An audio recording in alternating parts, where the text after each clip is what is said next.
जय हिंद दोस्तों आज के इस वीडियो में हम लोग अध्ययन करने वाले हैं क्लास 12th में जो फिजिक्स है। फिजिक्स में हम लोग उसके जो सारे एक्सरसाइज है हम लोग कर चुके हैं। अब जो है हम लोग बोर्ड एग्जाम की प्रिपरेशन के लिए हम लोग अनसॉल्व्ड की तैयारी करेंगे।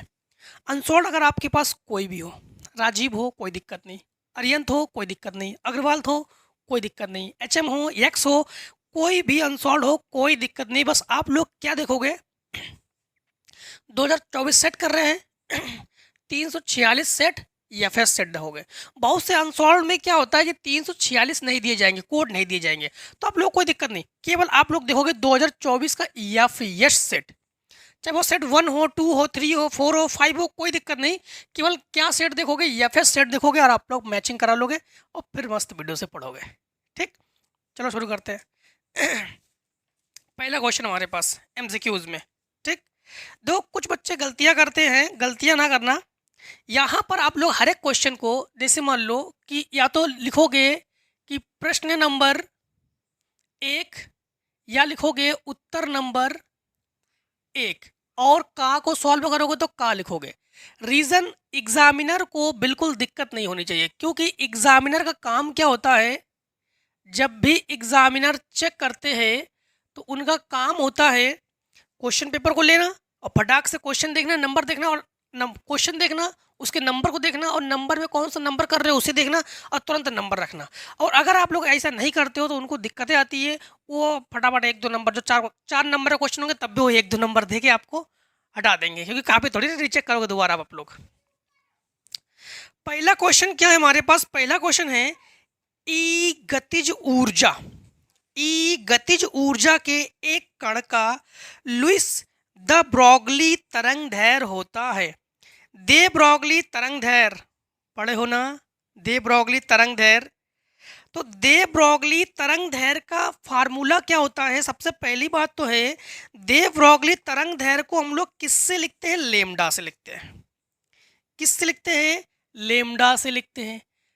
लेमडा का मतलब क्या हो गया, तरंग दैर्घ्य। तो यहाँ पर लुईस दे ब्रॉगली तरंग दैर्घ्य, जिसका फार्मूला हमारे पास एच बटे क्या होता है, पी। जो दे ब्रॉगली तरंग दैर्घ्य है उसी का फार्मूला क्या होता है, लेमडा बराबर एच बटे पी। कहीं ऑप्शन नहीं है, कोई दिक्कत नहीं। पी क्या है, संवेग। तो इसी का दूसरा फार्मूला अगर हमारे पास इस प्रकार से आ जाए एम वी, तब भी ये सही है। तो इसका भी फार्मूला नहीं है। तो यहाँ पर 4 ऑप्शन है हमारे पास, एच बटे 2 me और गतिज ऊर्जा के लिए है। तो इसके लिए फार्मूला हमारे पास लेमडा बराबर एच बटे √2me। ये फार्मूला किसके लिए है, गतिज ऊर्जा के लिए है। तो इस प्रकार से ये फार्मूला गतिज ऊर्जा के लिए है। तो हमारे पास जो ऑप्शन है, 4 ऑप्शन है, कौन सा ऑप्शन सही है, तो ऑप्शन नंबर पहला हमारे पास सही है। तो यहाँ पर लिख देना या यहाँ पर लिख देना ऑप्शन नंबर पहला। ठीक, एक क्वेश्चन हो गया हमारे पास।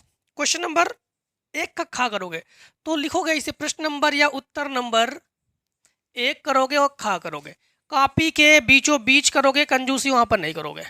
ठीक, देखो यहाँ पर यदि एक इलेक्ट्रॉन का अनुगमन वेग न्यूडी, अनुगमन वेग को किस लिखते हैं, न्यूडी से लिखते हैं, तथा विद्युत क्षेत्र ई। तो अनुगमन वेग क्या है, न्यूडी, विद्युत क्षेत्र क्या है, ई। और निम्नलिखित में से कौन सा संबंध ओम के नियम का पालन करता है, कौन सा संबंध ओम के नियम का पालन करता है। तो जो न्यूडी है वो किसके अनुक्रमानुपाती है, वो ई के अनुक्रमानुपाती है। अर्थात हम लोग कहेंगे जो हमारे पास ऑप्शन तीसरा है, तो ऑप्शन तीसरे को हम लोग बोर्ड एग्जाम में सही करके आएंगे। इसके बाद हमारे पास उत्तर 1 का गा, उत्तर 1 का गा। तो लिखोगे उत्तर 1 और गा। 1 के गा में हमारे पास है प्रकीर्णित अल्फा कण का पथ होता है। प्रकीर्णित अल्फा कण, अल्फा कणों के बारे में पढ़े हो आप लोग, रदरफोर्ड का अल्फा कण प्रकीर्णन। रदरफोर्ड के अल्फा कण प्रकीर्णन में अल्फा कणों की बमबारी किस पे करते हैं, स्वर्ण पन्नी पे करते हैं। देखो अगर चैप्टर नहीं पढ़ के आओगे तो फिर इसको एकदम डीपली थोड़ी पढ़ाएंगे हम, चैप्टर तो पढ़ा नहीं रहेंगे, डीपली पढ़ाएंगे ना। तो अल्फा कणों की जो प्रकीर्णन है रदरफोर्ड का, जो प्रकीर्णन है अल्फा कणों की बमबारी किस पे करते हैं? स्वर्ण पन्नी पर करते हैं। अल्फा कण प्रकीर्णित होते हैं, है ना। जिसे प्रक्षेप का पथ किस प्रकार से होता है?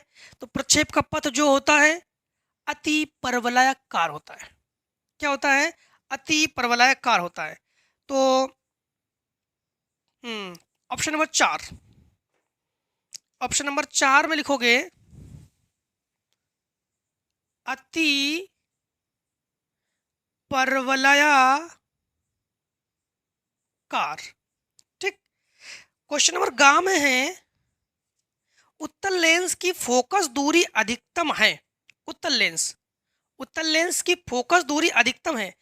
ऑप्शन हमारे पास दे दिए गए हैं, नीले प्रकाश के लिए, हरे प्रकाश के लिए, लाल प्रकाश के लिए और पीले प्रकाश के लिए। अच्छा ध्यान रखना कि तरंग दैर्घ्य हम लोग पढ़े हो ना, तरंग दैर्घ्य का मतलब क्या होता है? प्रकाश की दूरी, प्रकाश की जो दूरी है उसे तरंग दैर्घ्य कहते हैं ना। लाल रंग की दूरी अधिक होती है और नीले रंग और बैंगनी रंग की दूरी कम होती है, इसीलिए कहते हैं कि लाल रंग का जो तरंग दैर्घ्य वो अधिकतम होता है और नीले रंग का तरंग दैर्घ्य कम होता है। तो मतलब हमारे पास कौन सा ऑप्शन सही होना चाहिए इसमें? तीसरा ऑप्शन सही होना चाहिए। तो घ नंबर तो लिखेंगे उत्तर, उत्तर 1 और घ।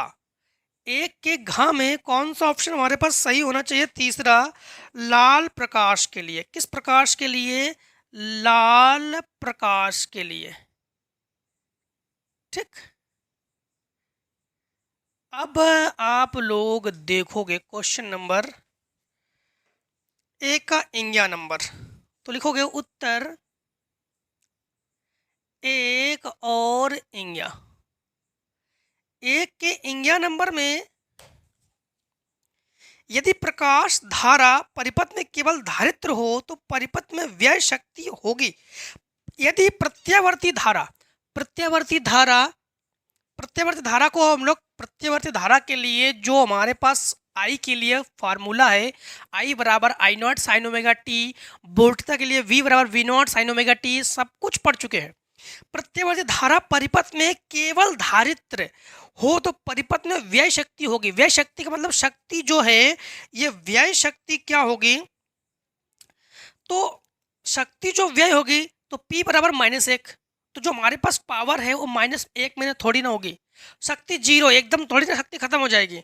शक्ति +1, शक्ति जो है प्लस, हाँ शक्ति 0, सही बात है। जो प्रत्यावर्ती धारा परिपथ में केवल धारित्र हो तो परिपथ में व्यय शक्ति 0 हो जाएगी। शक्ति क्या हो जाएगी? 0। तो हम लोग कहेंगे दूसरा नंबर हमारे पास सही है कि P बराबर 0, क्योंकि शक्ति खर्च हो रही है ना यहाँ पर। +1 तो हम लोग लेंगे नहीं, क्योंकि +1 का मतलब शक्ति अभी भी है। इसके बाद 4 नंबर, तो लिखेंगे उत्तर, उत्तर 1 और 4। उत्तर 1 के 4 में क्या है? दो बिंदु आवेशों को वायु में एक निश्चित दूरी पर उनके बीच बीच 80 न्यूटन का बल कार्य करता है। कितने न्यूटन का बल कार्य कर रहा है? 80 न्यूटन का बल। जब इन्हीं आवेशों को परावैद्युत माध्यम में इतनी ही दूरी पर रखा जाता है तो इन पर 8 न्यूटन का बल कार्य करता है, मतलब 10 गुना कम हो गया अब। ठीक। तो माध्यम का परावैद्युतांक क्या होना चाहिए? तो 10 गुना कम हो गया, तो के का मान 10 होना चाहिए। के का मान क्या होना चाहिए? 10। तो हम लोग कहेंगे कि दूसरा ऑप्शन सही है हमारे पास। तो दूसरा ऑप्शन के बराबर क्या होना चाहिए? 10। ठीक। ये तुम्हारे पास टोटल कितने? 1 2 3 4 5 6, 6 MCQ, 6 नंबर, 1% से कुछ ज़्यादा। ठीक। अब आ जाओ खंड बा पे। देखो जैसे हाई स्कूल में आप लोग साइंस की तैयारी करते थे, खंडों को अलग अलग करते थे, इसमें खंडों को अलग अलग करने की जरूरत भी नहीं है अलग अलग पेजों में, क्योंकि एक ही टीचर चेक करेंगे फिजिक्स की कॉपी। ठीक है। देखो क्वेश्चन नंबर हम लोग आते हैं दूसरे, तो लिखेंगे उत्तर 2। दूसरे के काम में क्या है? एक लेंस की वायु में फोकस दूरी तथा लेंस को द्रव में डुबोने पर उसकी फोकस दूरी का अनुपात ज्ञात कीजिए। लेंस की फोकस दूरी, तो लेंस की वायु में फोकस दूरी, तो हम लोग कहेंगे कि वायु में फोकस दूरी। सबसे पहली बात तो फोकस दूरी को हम लोग किससे लिखते हैं? तो F से। सफिक्स में ए लगा दो, ए का मतलब एयर, तो वायु में फोकस दूरी। इसके बाद लेंस की द्रव में फोकस दूरी, द्रव, तो द्रव में फोकस दूरी, फोकस दूरी को लिखते हैं एफ से, द्रव को लिखते हैं वाटर, तो ये एफ डब्ल्यू लिखो।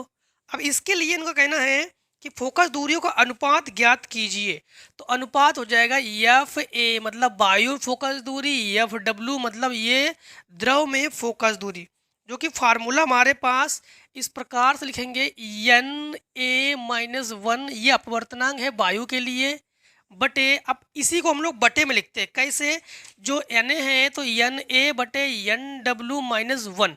ठीक, जब न्यूमेरिकल सॉल्व किया था हमने, आपको कराया था, तो उस समय हमने इस प्रकार से बताया होगा, शायद आपको याद हो, एन वन माइनस वन और एन वन बटे एन टू माइनस वन। ठीक, इस प्रकार से, या इस प्रकार से भी हमने कराया था, एन ए माइनस वन और एन ए बटे एन डब्ल्यू माइनस वन। ठीक, यहाँ पर कभी कभी हमने एम भी लिया था, अगर याद हो तो। बस इतने पूछा इन्होंने, ठीक है, इतने ही पूछा है, इतना ही करेंगे। ठीक, अब देखो क्वेश्चन नंबर हम लोग करेंगे दूसरे का खा, तो दूसरे के खा में क्वेश्चन क्या है, बहुत जल्दबाजी ना करना, बोर्ड एग्जाम आराम से करना, पढ़ के। क्या है ये, हाइड्रोजन परमाणु में इलेक्ट्रॉन की मूल ऊर्जा स्तर में आयनन विभव कितना होता है।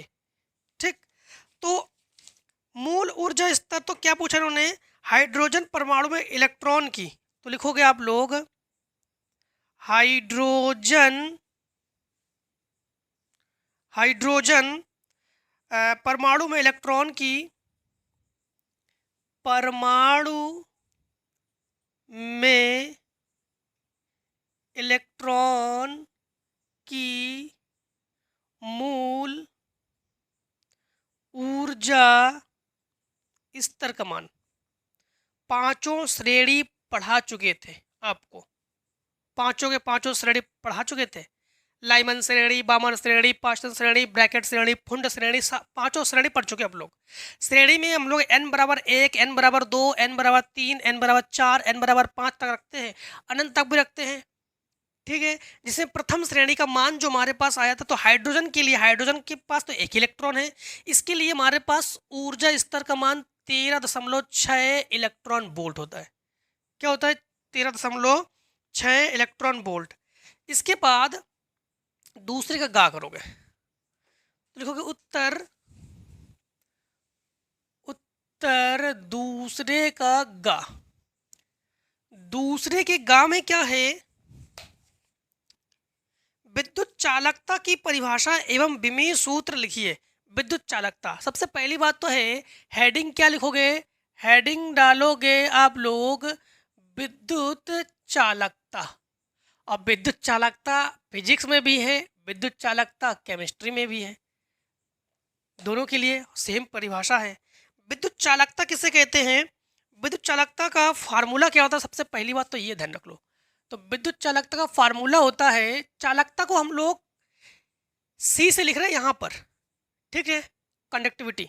बाकी केमिस्ट्री में आप लोग जिससे लिखते हो, कप्पा से लिखते हो, जिससे भी लिखते हो, मोटर चालकता वगैरह, वो अलग बात, हम यहाँ से सी से लिख रहे हैं। तो सी बराबर फार्मूला 1/r, सी से लिखो, जी से लिखो, कोई फर्क नहीं पड़ता, हम यहाँ पर सी से लिख रहे हैं, तो सी बराबर 1/r। जब भी कोई मान बटे में हो तो उसे व्युत्क्रम पढ़ते हैं। क्या पढ़ते हैं, व्युत्क्रम।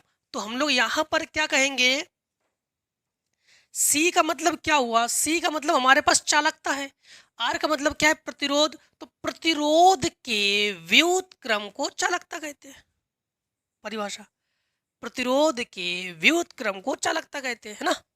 तो क्या लिखेंगे हम लोग, प्रतिरोध के व्युत्क्रम को चालकता कहते हैं। ठीक, अब इसमें इन्होंने पूछा है कि हमसे कि विमी सूत्र, ठीक, विमी सूत्र, तो विमा लिखेंगे हम लोग, विमा को हमेशा इस प्रकार से सांद्र ब्रैकेट मतलब बड़ा कोष्टक, बड़े कोष्टक में लिखोगे। विमा क्या होता है, हमारे पास यम की घात -1, हमेशा कैपिटल लेटर में लिखोगे बीमा को ये भी ध्यान रखना, यम की घात -1 यल की घात यम इनवर्स यल की घात -2 और टी की घात 3 जो कि चालकता के बीमा है। इसके बाद इसमें इन्होंने पूछा है चालकता के बीमा, और तो कुछ पूछा नहीं है, नहीं और कुछ नहीं पूछा है। बीमा थोड़ा एक बार फिर से समझ लेना। बीमा जो है प्रतिरोध m की घात -1 l की घात -2 t की घात 3 है और a की घात हम लोग यहाँ पर a का मतलब क्या है यहाँ पर एम्पियर में है t। ठीक, अब देखो क्वेश्चन नंबर हमारे पास घा नंबर दूसरे का घा, दूसरे के घा में क्या है तो लिखेंगे उत्तर 2 और घा। दूसरे के घा में क्या है कि प्रत्यावर्ती धारा परिपथ में प्रयुक्त अमीटर धारा के किस मान को व्यक्त करते हैं। प्रत्यावर्ती धारा, प्रत्यावर्ती धारा परिपथ में प्रयुक्त अमीटर धारा के किस मान को व्यक्त करता है। तो अमीटर जो है, अमीटर का काम क्या होता है, रीडिंग को बताना कि कितनी धारा प्रवाहित हो रही है, धारा का अधिकतम मान, धारा का न्यूनतम मान। मतलब अमीटर का काम क्या होता है, रीडिंग को बताना। जिससे हमारे घरों में मीटर लगे होते हैं उसमें भी रीडिंग को बताना होता है अमीटर का काम। तो वही इन्होंने यहाँ पर क्या पूछा है कि प्रत्यावर्ती धारा परिपथ है, इसमें अमीटर धारा के किस मान को व्यक्त करता है, तो उसके वर्ग माद मूल मान को व्यक्त करता है। तो अमीटर किसे व्यक्त करता है, तो अमीटर जो है इसका काम होता है रीडिंग बताना। तो ये धारा का RMS को दर्शाता है, मतलब RMS रूट मीन स्क्वायर, मतलब हम लोग कहेंगे इसको हिंदी में वर्ग माद मूल मान। तो जो अमीटर किसे दर्शाता है, धारा का वर्गमाद मूल मान, इसे दर्शाता है। इसके बाद क्वेश्चन नंबर 11 नंबर में देखो तो उत्तर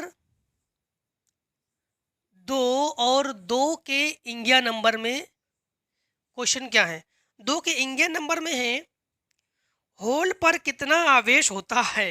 होल याद है कि भूल गए, होल किसे कहते हैं, होल का दूसरा नाम क्या है, कोटर। क्या है, कोटर। कोटर या होल किसे कहते हैं, जब इलेक्ट्रॉन को बाहर से ऊर्जा मिल जाए, जब इलेक्ट्रॉन को बाहर से ऊर्जा मिल जाए, इलेक्ट्रॉन अपनी कक्षा को छोड़कर कहीं दूसरी कक्षा में पहुंच जाता है, अब वो स्थान हो जाता है खाली, उस खाली स्थान को होल या कोटर कहते हैं। जब इलेक्ट्रॉन को बाहर से ऊर्जा मिले तो इलेक्ट्रॉन अपनी कक्षा को छोड़कर किसी ऊपरी कक्षा में संक्रमण कर जाता है और वहां पर मात्र 10 की घात -8 सेकेंड तक रुककर फिर अपनी कक्षा में पहुंचाता है इलेक्ट्रॉन। तो जितने इलेक्ट्रॉन को जब बाहर से ऊर्जा मिलने के बाद इलेक्ट्रॉन अपनी कक्षा को छोड़कर जाता है तो वो कक्षा होता है खाली, उस खाली कक्षा को होल या कोटर कहते हैं, जिसमें सिलिकॉन के बारे में, जर्मनियम के बारे में आपको पढ़ाया था हमने। तो यहाँ पर हमारे पास क्या है, चाहे होल हो चाहे कोटर हो, मतलब एक ही चीज है, और चाहे इलेक्ट्रॉन हो, सब पर आवेश सेम। तो हम लोग कहेंगे कोटर पर आवेश क्या होता है, आवेश होता है 1.6 इंटू 10 की घात -19 कूलम। ठीक, प्लस में माइनस में, प्लस में इलेक्ट्रॉन यहां से गया, इलेक्ट्रॉन होता है माइनस में, तो मतलब यहां पर ये प्लस में है।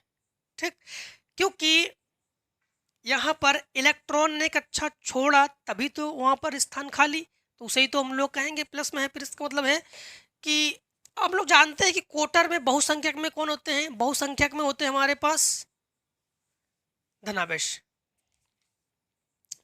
इसके बाद पीएन संधि डायोड का परिपथ बनाइए। पीएन संधि डायोड का परिपथ, तो देखो पीएन संधि डायोड का परिपथ, तो हम लोग कहेंगे पीएन संधि परिपथ। तो परिपथ, पीएन संधि का परिपथ देखो इस प्रकार से बनाओगे,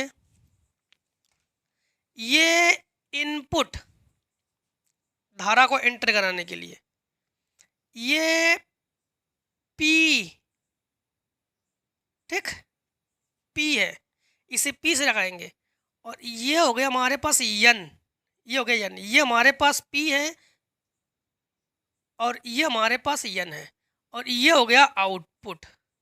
यहाँ से करेंगे धारा को इनपुट, ये हो गया हमारे पास पी सिरा, ये हमारे पास यन। यहाँ पर हमारे पास बहुसंख्यक में कोटर है, यहाँ पर बहुसंख्यक इलेक्ट्रॉन है। पी क्षेत्र में बहुसंख्यक में कोटर और यन क्षेत्र में बहुसंख्यक में पी क्षेत्र में बहुसंख्यक में कोटर यानी होल और एन क्षेत्र में बहुसंख्यक में इलेक्ट्रॉन होंगे। ठीक है, ये ध्यान रखना। तो ये हमारे पास परिपथ हो गया। यहाँ पर आप लोग क्वेश्चन नंबर 4 को देखो तो लिखोगे उत्तर चा दूसरे का।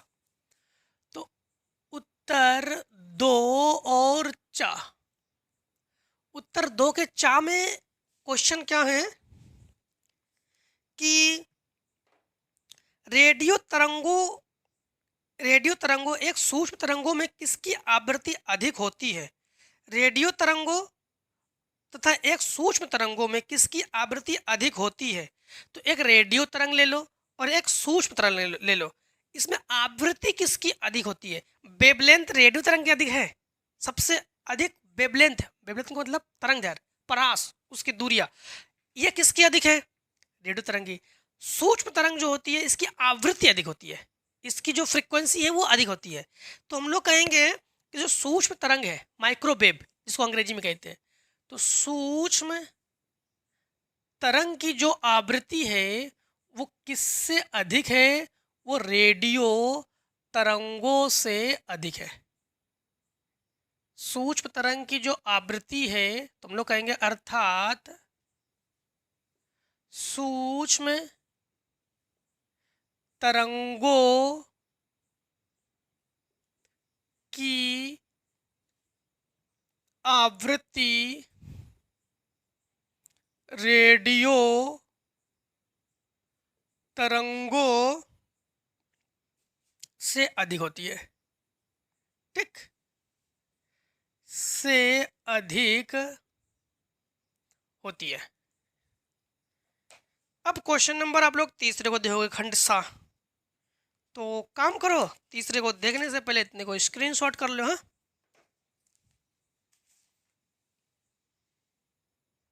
अब देखो क्वेश्चन नंबर जो है हम लोग करेंगे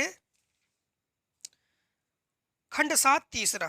तीसरे से पहले एक चीज आपको बता दें कि जो दूसरे खा है हाइड्रोजन परमाणु में इलेक्ट्रॉन की मूल ऊर्जा स्तर आयनन विभव, ऊर्जा का मान है 13.6 इलेक्ट्रॉन वोल्ट, तो सही है। ऊर्जा को इलेक्ट्रॉन वोल्ट में लिखते हैं, आयनन विभव को हम लोग वोल्ट में लिखते हैं। तो जहां पर हमने 13.6 इलेक्ट्रॉन वोल्ट लिखा था वहां पर आप लोग केवल वोल्ट करोगे बस, और कुछ नहीं करना है, 13.6 वोल्ट कर दोगे। ठीक है, क्योंकि आयनन विभव को वोल्ट में लिखेंगे, ऊर्जा को इलेक्ट्रॉन वोल्ट में लिखेंगे। क्वेश्चन नंबर तीसरे का तीसरे का में क्या है, तीसरे के काम में है तो उत्तर 3 और का। 3 के काम में है, उत्तर 3 के काम में है नाभिक की द्रव्यमान क्षति एवं बंधन ऊर्जा को परिभाषित कीजिए। सबसे पहले नाभिक की द्रव्यमान क्षति हेडिंग डालोगे, हेडिंग देखो बीच में डालोगे कॉपी के। तो नाभिक की द्रव्यमान क्षति, नाभिक की द्रव्यमान क्षति, फिर इसे लिखने के बाद फिर पुनः हेडिंग डालोगे बंधन ऊर्जा। क्या हेडिंग डालोगे, बंधन ऊर्जा। ठीक, बंधन ऊर्जा। बाकी कोई दिक्कत नहीं, आप लोगों को स्क्रीन पर प्रोवाइड कर देंगे हम सभी आंसर को। बाकी समझना बहुत जरूरी भी है, क्योंकि समझोगे तभी बोर्ड एग्जाम में लिख पाओगे। नाभिक की द्रव्यमान क्षति, द्रव्यमान को तो आप लोग भली भांति परिचित हो, आप लोग नीचे कक्षाओं से पढ़ते पढ़ते आ रहे हो, द्रव्यमान द्रव्यमान द्रव्यमान द्रव्यमान। क्षति क्या चीज है, क्षति का मतलब होता है घाटा, हानि, उसमें नुकसान, तो उसे कहते हैं क्षति। मतलब द्रव्यमान में, नाभिक में जो द्रव्यमान है, जब द्रव्यमान जो है उसमें अगर क्षति आ जाए, उसमें अगर कमी आ जाए तो उसे कहते हैं नाभिक की द्रव्यमान क्षति। अब ऐसी कमी कब आ जाती है, अब सुनना। जैसे नाभिक में न्यूक्लियन है, न्यूक्लियन के द्रव्यमान से अगर नाभिक का द्रव्यमान में कोई क्षति आती है, कुछ कम हो जाए, जो नाभिक में द्रव्यमान है वो न्यूक्लियॉन के द्रव्यमान से अगर कुछ कम हो जाए, न्यूक्लियॉन के द्रव्यमान से कुछ कम आ जाए तो उसे द्रव्यमान क्षति कहते हैं। नाभिक की जो द्रव्यमान है न्यूक्लियॉन के द्रव्यमान से कुछ कम हो जाए उसे नाभिक की द्रव्यमान क्षति कहते हैं। ठीक, क्लियर।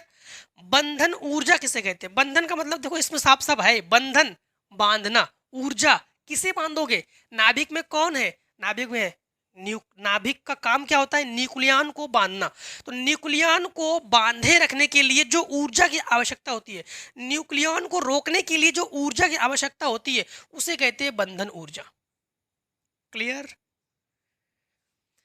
बंधन बांधोगे किसे? न्यूक्लियन को। कौन? नाभिक। नाभिक द्वारा या नाभिक के जो द्रव्यमान है न्यूक्लियन को बांधने के लिए जो ऊर्जा की आवश्यकता होती है बंधन ऊर्जा कहते हैं। क्वेश्चन नंबर तीसरे का खा तो लिखोगे उत्तर 3 और खा। तो उत्तर 3 और खा। तीसरे के खा में क्या है? क्राउन कांच से द्वि अवतल लेंस बनाना है। क्राउन कांच से कितने अवतल लेंस बनाएंगे? 2 अवतल लेंस को बनाएंगे, मतलब 2 अवतल लेंस। लेंस के पृष्ठों की त्रिज्याएं कितनी रखी जाए कि क्षमता P बराबर हमारे पास क्या है? P बराबर हमारे पास 1 है -2.5 डायोप्टर, इसे P1 लिखो। और P2 जो है हमारे पास रुक जाओ, फिर इसके बाद है क्राउन कांच का अपवर्तनांक n बराबर, इसे P1 P से लिखो, n बराबर 1.65 है। क्राउन कांच के द्वि उत्तल लेंस बनाना। लेंस की पृष्ठों की वक्रता त्रिज्याएं कितनी रखी जाए? त्रिज्याएं मतलब हम लोग कहेंगे R1 पूछा जा रहा है हमसे, R2 पूछा जा रहा है हमसे। हम लोग यहाँ पर एक फार्मूला सबसे पहले यफ का बना देंगे। तो यफ बराबर हम लोग जानते हैं फार्मूला R/2। यफ बराबर R/2 तो P है, ये फार्मूला नहीं, P वाला यूज करेंगे हम लोग। फार्मूला P बराबर 1/F जो कि मीटर में है। तो हम लोग कहेंगे कि F बराबर 1/P। अब ये मीटर में है एक, तो इसे सेंटीमीटर में बना देंगे तो ये हो जाएगा हमारे पास 100 सेंटीमीटर। ठीक। अब यहाँ पर F बराबर 100/2.5, ठीक, 2.5 माइनस में दशमलव हटा के एक जीरो बढ़ा लेंगे, 25 चौको 100। तो यहाँ पर हम लोग कहेंगे -40 सेंटीमीटर यफ का मान है। अब अपवर्तन के लिए सूत्र यूज करेंगे हम लोग, लेंस मेकर को याद करो। तो फार्मूला क्या होता है? 1/F बराबर n-1 1/R1 - 1/R2। यहाँ पर 1/F के जगह 1/40, ठीक, 1/40 बराबर n का मान 1.65 -1। और आप लोग जानते हो कि द्वि उत्तल लेंस में एक आर को प्लस में लेते हैं, एक आर को माइनस में लेते हैं, ठीक है। तो यहाँ पर हम लोग यहाँ पर 1/ ये हो जाएगा माइनस, पहले वाले को माइनस लेते हैं, हाँ, आर, और रुक जाओ, पहले वाले को माइनस लेंगे तो मान हो जाएगा 0, ठीक। इसे माइनस ले लो, इसे प्लस ले लो, तो नहीं सही तो है, इसे माइनस लेंगे, ठीक है, इसे माइनस लेंगे और ये हमारे पास ऑलरेडी पहले से है, तो अगर हम लोग इसे प्लस करते हैं तो मान हो जाएगा हमारे पास नहीं माइनस है ही, ठीक है। देखो फिर से एक बार समझो, कोई जल्दबाजी नहीं। दो अवतल लेंस में एक अवतल लेंस को हम लोग माइनस आर लेते हैं और एक में हम लोग प्लस आर लेते हैं। पहले वाले को माइनस आर लेते हैं, पढ़ाया था हमने आपको, तो इसे माइनस आर लेंगे तो ये माइनस आर हो गया और ये ऑलरेडी पहले से माइनस है और R2 की जगह आर ले लिया, ठीक है। मतलब हम लोग कहेंगे कि जो R1 है ये माइनस आर है और जो R2 है ये आर है, ठीक। तो -1/40 और बराबर ये घटा देंगे तो 0.65 और दोनों का एलसीएम बराबर है तो हम लोग कहेंगे -2। ठीक है, और यहाँ पर इसे इससे गुणा में पहुँचाओ, इसे इससे गुणा में पहुँचा दो, माइनस से माइनस कैंसिल कर दो। तो आर बराबर हम लोग कहेंगे 0.65 और इंटू ये 2 और इंटू ये 40, दशमलव हटा के 1 2 0 बढ़ा देंगे, 1 0 से ये कैंसिल कर लेंगे। तो आर बराबर हम लोग कहेंगे 5 दूनी 10, 1 6 दूनी 12 और 1 13 इंटू 4 बटे ये 10, 0 से 0 कैंसिल कर देंगे, आर बराबर 13 चौको 52। तो आर बराबर R1 बराबर हम लोग क्या लिखेंगे -52 सेंटीमीटर। और इसके बाद -52 सेंटीमीटर और R2 जो है केवल 52 सेंटीमीटर। ठीक, क्वेश्चन नंबर करेंगे हम लोग गा नंबर को देखो तो तीसरे का खा होगा, तीसरे गा, तो उत्तर 3 और गा। तीसरे के गा में हमारे पास क्वेश्चन में यह है कि पीएन संधि डायोड के अग्र अभिनत स्थिति में इसके प्राचलन को समझाइए। पीएन संधि डायोड किसे कहते हैं? पीएन संधि डायोड, पीएन संधि डायोड, डायोड क्या है? जिसमें 2 इलेक्ट्रोड हो उसे डायोड कहेंगे, जिसमें 3 इलेक्ट्रोड उसे ट्रायोड करेंगे, जिसमें 4 इलेक्ट्रोड उसे टेट्रायोड कहेंगे। मतलब 2 इलेक्ट्रोड, ठीक है, एक कैथोड और एक एनोड, डायोड। ठीक है, यहाँ पर क्या है पीएन संधि। सबसे पहले पीएन संधि किसे कहते हैं? पीएन संधि यानी एक पी सिरे को और एक एन सिरे को जोड़, जब पी सिरे और एन सिरे को जोड़ दिया जाता है, संधि का मतलब क्या होता है? जोड़। संधि का मतलब क्या है? जोड़। पी सिरे को और एन सिरे को जब जोड़ दिया जाता है तो इससे होने वाली, इससे बनने वाली परत को पीएन संधि डायोड कहते हैं। पी मतलब पॉजिटिव सिरा, एन मतलब नेगेटिव सिरा, संधि मतलब जोड़ना, पॉजिटिव सिरे और नेगेटिव सिरे को जोड़ना, उसे पीएन संधि कहते हैं। इनका कहना क्या है वो समझो। इनका कहना अग्र अभिनत, अग्र अभिनत, अग्र अभिनत, अग्र अभिनत को समझना। ठीक, अग्र अभिनत में इस प्रकार से, जैसे जब पीएन संधि को हम लोग तैयार करते हैं, बाकी पीएन संधि को तो जानते हैं हम लोग, इस प्रकार से इसे कहते हैं पीएन संधि कहते हैं। लेकिन इसको जब तैयार करते हैं तो कुछ इस प्रकार से तैयार करते हैं, जैसे ये कोई एक धातु की प्लेट लेते हैं और इसमें हम लोग क्या करते हैं कि इधर वाले को पी क्षेत्र रखते हैं, ठीक, इधर पी क्षेत्र को रखते हैं, इधर एन क्षेत्र को रखते हैं। पी क्षेत्र में बहुसंख्यक कौन होते हैं? बहुसंख्यक होते हैं कोटर, धनावेश, ठीक, धनावेश, और अल्पसंख्यक कौन होते हैं? ऋणावेश। ऋणावेश को हम डॉट से दर्शा रहे हैं, अगर आप लोग माइनस से दर्शाते हो माइनस से दर्शा देना। चलो माइनस से दर्शा देते हैं, कुछ बच्चे फिर को कमेंट कर दे कि डॉट से क्यों दर्शा रहे हो। ठीक है, ठीक। एन क्षेत्र में बहुसंख्यक कौन है? ऋणावेश। अल्पसंख्यक कौन है? धनावेश। ठीक, जब पी क्षेत्र को, अब इस पी क्षेत्र को हम लोग क्या करते हैं कि बैटरी से इसे जोड़ेंगे, तो बैटरी के धन टर्मिनल से अगर पी क्षेत्र को जोड़ दे और ऋण टर्मिनल से एन क्षेत्र को जोड़ दे तो इसे ही कहते हैं अग्र अभिनत, इसे कहते हैं अग्र अभिनत। अगर उल्टा जोड़ोगे, देखो पी पॉजिटिव प्लस है तो पी क्षेत्र को प्लस से जोड़ोगे, एन क्षेत्र को माइनस से जोड़ोगे, तो ये हमारे पास अग्र अभिनत है। और अगर इसी को उल्टा कर देते हो, यहाँ पर प्लस कर देते हो, यहाँ माइनस कर देते हो, पी को अगर माइनस क्षेत्र से जोड़ देते हैं, एन को अगर प्लस क्षेत्र से जोड़ देते हैं, तो इसे पश्च अभिनत कहते हैं। क्या कहते हैं? पश्च अभिनत। तो क्लियर हुआ ना ये? अब जब इसे धन सिरे से इसको जोड़ेंगे तो इलेक्ट्रॉन जो है समझना, यहाँ से पी पी में होता है प्रतिकर्षण, सॉरी प्लस प्लस में होता है प्रतिकर्षण, तो यहाँ से धनावेश है और इसमें ऑलरेडी पहले से धनावेश है, तो धनावेश धनावेश प्रतिकर्षण के कारण इससे जो धनावेश है इससे होकर इसमें पहुंचते हैं, तो इसमें आ जाते हैं धनावेश, ठीक। और ये इससे इससे इधर से जा रहा है ऋणावेश, तो ऋणावेश ने दिया धक्का, तो इसमें आ जाते हैं कौन सा वेश,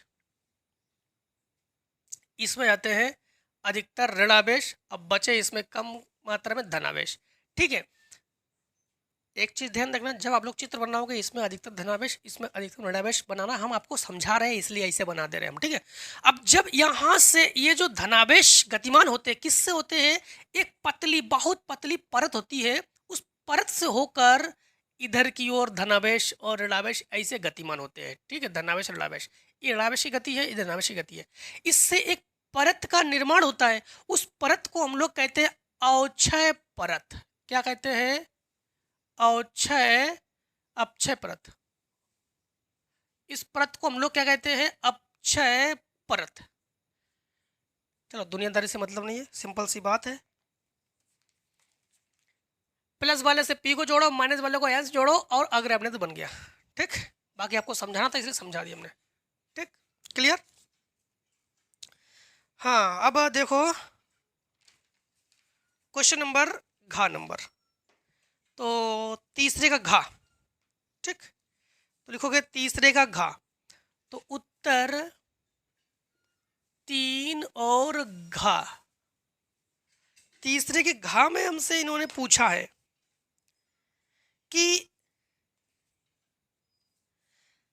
अमीटर में संट प्रतिरोध के मान को बढ़ा देने पर उसके परास तथा सुग्राहिता पर क्या प्रभाव पड़ेगा। अमीटर को संट प्रतिरोध के मान को बढ़ा देते हैं, संट आप लोगों को याद है कि भूल गए हो, संट। तो अमीटर का काम क्या होता है, रीडिंग को बताना, ठीक, रीडिंग को बताना। अमीटर में संट प्रतिरोध के मान को बढ़ा दोगे तो सिंपल सी बात है, संट प्रतिरोध को बढ़ाओगे रीडिंग बढ़ेगी, तो रीडिंग का मान अधिकतम हो जाता है, जो रीडिंग में अमीटर में जो रीडिंग है वो भी बढ़ जाता है हमारे पास। संट को बढ़ाएंगे रीडिंग को भी अधिकतम प्राप्त करेंगे, समझ रहे हो ना। इनका कहना क्या है कि अमीटर में संट प्रतिरोध के मान को बढ़ा देने पर उसके परास तथा सुग्राहिता पर क्या प्रभाव पड़ता है, तो उसकी रीडिंग बढ़ती है, किसकी, अमीटर की जो रीडिंग है वो बढ़ जाती है, ठीक है, क्लियर है। अब देखो क्वेश्चन नंबर आप लोग चौथे का यदि कांच के एक पतले प्रिज्म को जल में डुबो दे तो सिद्ध कीजिए कि प्रिज्म द्वारा उत्पन्न न्यूनतम विचलन वायु के सापेक्ष 1/4 रह जाएगा। और ये भी दिया गया हमारे पास है कि ANG बराबर 3/2, ANW बराबर 4/3, ये भी हमारे पास दिया गया है। तो देखो यहाँ पर क्या दिया गया हमारे पास कि हम लोग किस में कर रहे हैं, यदि कांच को, ठीक, यदि कांच को हम लोग कांच पतले प्रिज्म जल में डुबो दे, जल में डुबो दे, तो लिखेंगे उत्तर 4 का, ठीक, उत्तर 4 और का। 4 के का में क्या है कि यदि कांच के एक पतले प्रिज्म को जल में डुबो दे तो सिद्ध कीजिए कि, जल में डुबो दे, तो सबसे पहली बात तो है जल में डुबो देते हैं, तो पतले प्रिज्म के लिए अल्पतम विचलन कोण क्या होगा, पतले प्रिज्म के लिए अल्पतम विचलन कोण, विचलन कोण को लिखते हैं डेल्टा यम से, तो डेल्टा यम बराबर फार्मूला क्या होता है, n-1 इंटू ए, न्यूमेरिकल्स में पढ़ चुके हो आप लोग, ठीक, जहां ए क्या है, प्रिज्म कोण। अब यहाँ पर देखो हमारे पास ए का मान दे दिया गया है 3/2, ठीक, तो n का मान तो लिखेंगे हम लोग 3/2 माइनस 1a, 2 एकम 2, 3 से 2 घटा दो तो 1/, तो हम लोग कहेंगे a/2। अब डेल्टा यम किसके बराबर है, ए बटे 2 के बराबर है। डेल्टा यम जो है किसके बराबर है, ए बटे 2 में। अब जल में डुबोने पर, ये तो पतले पतले प्रिज्म के लिए है, फिर इन्होंने कहा है जल में डुबोने पर विचलन कोण, विचलन कोण को लिखते किससे है, डेल्टा यम से। एक बार लिख चुके हैं इसलिए इसको डेल्टा यम डैश से लिख रहे हैं, ठीक है। अब हमारे पास यहाँ पर फार्मूला एन माइनस 1/a, लेकिन यहाँ पर एन जो है देखो हमारे पास एन का मान एक 3/2 दिया गया है, एक 4/3 दे दिया गया है। तो हम लोग कहेंगे यहाँ पर 3/2/4/3 माइनस 1 और इंटू ए, यहाँ पर प्रयोग किया हमने, ये दोनों अपवर्तनांक है और ये ए और, ठीक है। अब हम लोग पहली चौथी करेंगे तो 3/2 इंटू 3/4 माइनस 1 और ए, अर्थात हम लोग कहेंगे यहाँ पर 3 त्रिका 9, 4 दूनी 8, 8 एकम 8 से 1 घटा दोगे तो 1/8 बचेगा हमारे पास, तो a/8। फिर से एक बार 3 त्रिका 9, 4 दूनी 8, 8 एकम 8, तो 9 से 8 घटा दोगे बचेगा 1, तो 1/8। डेल्टा यम डैश का मान क्या है, 1/8 हो गया। डेल्टा यम डैश का मान क्या हो गया हमारे पास, 1/8। इनका कहना है कि 1/4 रह जाएगा, तो ये प्रूफ करो। तो अब हम लोग क्या प्रूफ करने वाले हैं कि जो डेल्टा यम डैश है बटे डेल्टा यम है, अब डेल्टा यम डैश का मान क्या है, a/8, और इसका मान क्या हमारे पास, a/2। पहली चौथी कर लो, a/8 इंटू 2/a, इससे ये कैंसिल कर लो, 2 एकम 2, 2 चौको 8। तो हम लोग कहेंगे कि डेल्टा यम डैश बटे डेल्टा यम बराबर 1/4। अब इसे गुणा में पहुंचा दो, तो डेल्टा यम डैश बराबर डेल्टा यम बटे 4। देखो 1/4 है कि नहीं है, जो इन्होंने कहा हमने प्रूफ कर दिया यहाँ पर। इसीलिए बार बार कहते हैं कि अनसॉल्व्ड यानी प्रीवियस ईयर के क्वेश्चन जरूर सॉल्व कीजिए। अब लोग बुक पढ़ चुके हो, शायद ऐसे क्वेश्चन मिले होंगे, इसीलिए अनसॉल्व पढ़ना बहुत ज़रूरी होता है, जिससे कि हमें पैटर्न का पता चले कि किस प्रकार से क्वेश्चन पूछे जा रहे हैं, तो उसी प्रकार से हम लोग तैयारी करें। हाँ चलो तैयारी तो करो गई, स्क्रीनशॉट कर लो।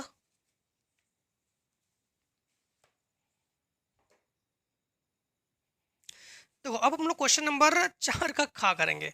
4 के खा में क्या है, तो लिखते हैं उत्तर 4 और खा, ठीक। तो उत्तर 4 और खा, देखो पढ़ोगे कुछ और एग्जाम वाले वही क्वेश्चन आपको देंगे, लेकिन घुमा फिरे के देंगे। देखो 4 खा में क्या है, विस्थापन धारा की सार्थकता की विवेचना कीजिए। विस्थापन धारा, चालन धारा पढ़ चुके आप लोग। बस क्वेश्चन इस प्रकार से बना देंगे कि आप एकदम भौचक्कर हो जाओ, आपको लगा कि ये भौकाल है क्या, कुछ नहीं समझ में आ रहा फिजिक्स में। जबकि है क्या, विस्थापन धारा की सार्थकता की विवेचना कीजिए और इसके बीच चालन धारा के बीच कलांतर ज्ञात कीजिए।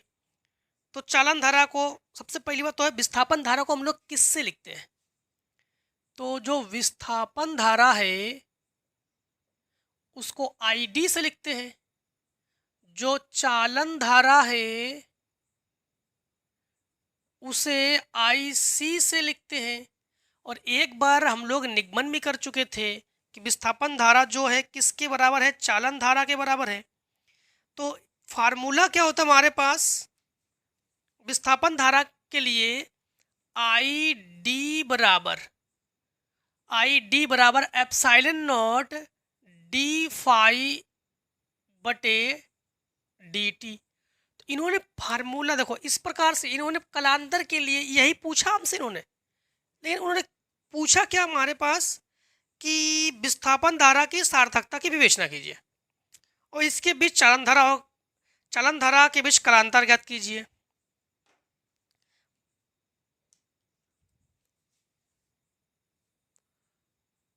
एम्पियर का परिपति नियम में आप लोग पढ़ चुके हो। एम्पियर के परिपति नियम में हम लोग इसे कैसे लिखते हैं थोड़ा समझना। इसे लिखते हैं हम लोग close integration B vector D L वो नेट धारा आई का म्यू नॉट गुना होता है। आई नेट धारा आई का मतलब क्या है? नेट धारा आई का मतलब हो गया है यहाँ पर दोनों धारा, चालन धारा और विस्थापन धारा। तो हम लोग कहेंगे कि आई सी प्लस आई डी, यहाँ पर चालन धारा, यहाँ पर विस्थापन धारा। तो ये एम्पियर के परिपति के नियम के मुताबिक हुआ ही है।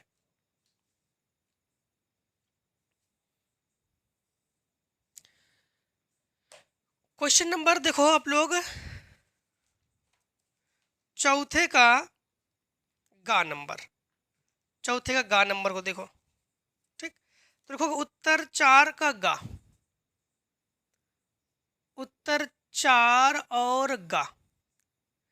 4 के गा नंबर में है कि नाभिकीय विखंडन एवं नाभिकीय संलयन को उदाहरण द्वारा समझाइए। नाभिकीय विखंडन, सबसे पहली बात तो है हेडिंग क्या डालोगे? नाभिकीय विखंडन। फिर इसके बाद इसे लिखने के बाद, इसी के बाद फिर सेकंड नंबर हेडिंग क्या डालोगे? नाभिकीय संलयन। अब समझना दोनों की डेफिनेशन। नाभिकीय विखंडन किसे कहते हैं? नाभिकीय मतलब होता है नाभिक, विखंडन का मतलब होता है तोड़ना, उसे अलग अलग करना। तो जब एक भारी नाभिक को, जब एक भारी नाभिक को तोड़कर हल्के नाभिक में, एक भारी नाभिक को हल्के नाभिकों में तोड़ते हैं तो उसे नाभिकीय विखंडन कहते हैं।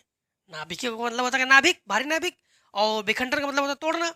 जब एक भारी नाभिक को हल्के नाभिकों में तोड़ा जाता है तो उसे नाभिकीय विखंडन कहते हैं। और नाभिकीय संलयन का मतलब होता है जोड़ना।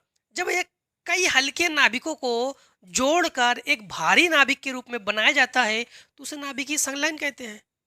तो नाभिकीय विखंडन, भारी नाभिक को तोड़ो हल्के नाभिक में, नाभिकीय संलयन कई हल्के नाभिक को जोड़ दो भारी नाभिक में।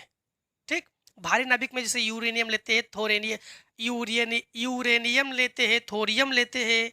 ठीक है, ये सब क्या है? भारी नाभिक है। इस पर हम लोग अल्फा कणों की, न्यूट्रॉनों की, मतलब अल्फा कणों की जो है बमबारी करोगे और इसको तोड़ोगे और तोड़कर हल्के नाभिक बनाओगे तो उसे हम लोग कहेंगे नाभिकीय विखंडन। ठीक है, इसके बाद हम लोग करेंगे चौथे का घा नंबर। चौथे के घा नंबर में देखो तो लिखोगे उत्तर चौथा और चौथे का घा। उत्तर 4, 4 के घा नंबर में सबसे पहली बात तो हमें चित्र, हमारे पास एक चित्र को बनाते हैं इस प्रकार से। एक धातु की प्लेट है ये, जिस धातु की प्लेट पर ऋण आवेश है, और एक ये भी धातु की प्लेट है जिस पर धन आवेश है।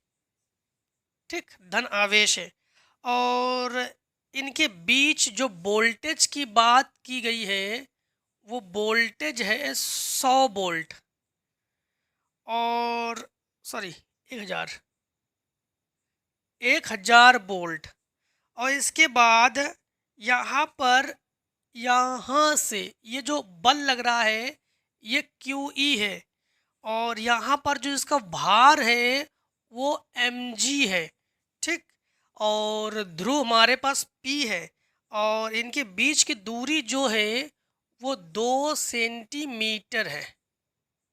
ठीक, और G का मान जो है हमारे पास, G का मान दे दिया गया है 10 मीटर प्रति सेकेंड स्क्वायर। अभी हम लोगों ने केवल चित्र को पढ़ा है, क्वेश्चन को अब पढ़ते हैं।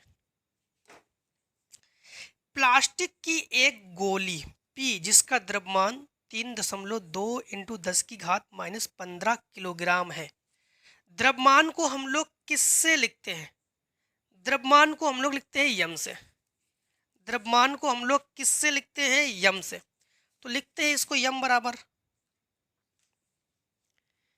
3.2 × 10⁻⁻15 किलोग्राम। दो क्षैतिज समांतर अविष्ट प्लेटों के बीच स्थिर अवस्था में संतुलित है।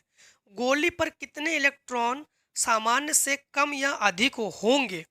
इनका कहना है कि कितने इलेक्ट्रॉन सामान्य से अधिक या कम होंगे।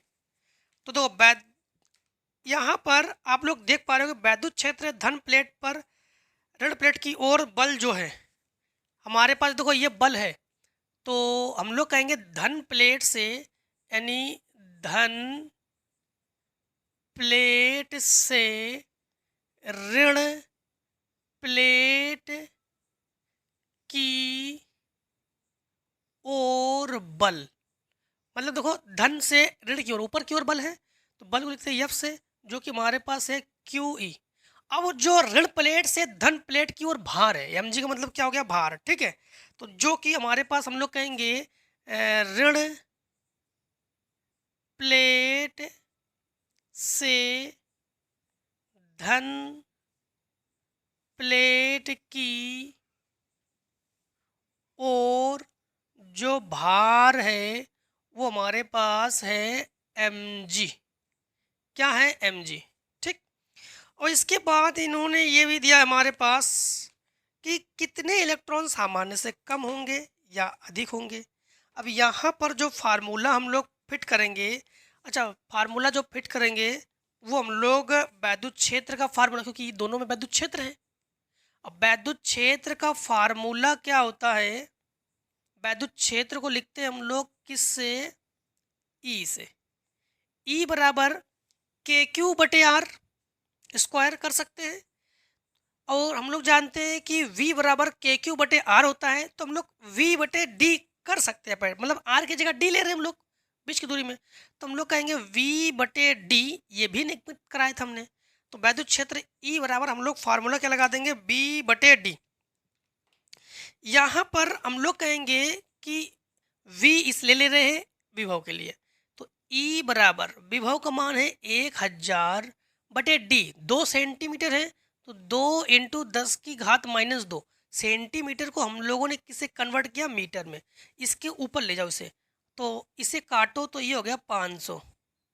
तो 500 इंटू 10 की घात माइनस 2, सॉरी प्लस 2, ये 2 और 2 ये 4।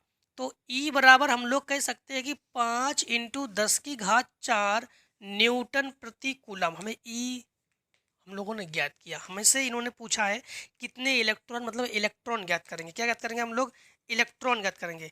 अब यहाँ पर आप लोग एक चीज़ आप लोगों को समझना पड़ेगा कि यहाँ पर देखो, ये भी क्यू ई जो है ये बल है जिसको एफ से लिखा हमने, एम जी जो कि भार है जिससे एफ से लिखा, ये भी एफ एफ का ही मान है, मतलब ये दोनों बराबर है तो इन दोनों को बराबर लिख सकते हैं, ऐसा है कि नहीं है, लिख सकते हैं। तो हम लोग क्या लिखेंगे यहाँ पर, जो क्यू ई है वो किसके बराबर है, एम जी के बराबर है, ठीक। यम का मान हमारे पास है, जी का भी मान है, ई का भी मान है, क्यू का मान नहीं है। तो क्यू बराबर एम जी बटे ई लिखेंगे, है ना। Q बराबर m का मान हमारे पास क्या है, 3.2 इंटू 10 की घात माइनस 15, जी का मान 10 बटे ई का मान क्या है, 5 इंटू 10 की घात 4, 5 इंटू 10 की घात 4। तो दशमलव हटा के एक जीरो बढ़ा लेंगे हम लोग, और 10 से 10 को ये कैंसिल करेंगे हम लोग, और 5 छक्का 30, और हमारे पास 2 है, दशमलव लगा के जीरो बढ़ा लेंगे, 5 चौको 20।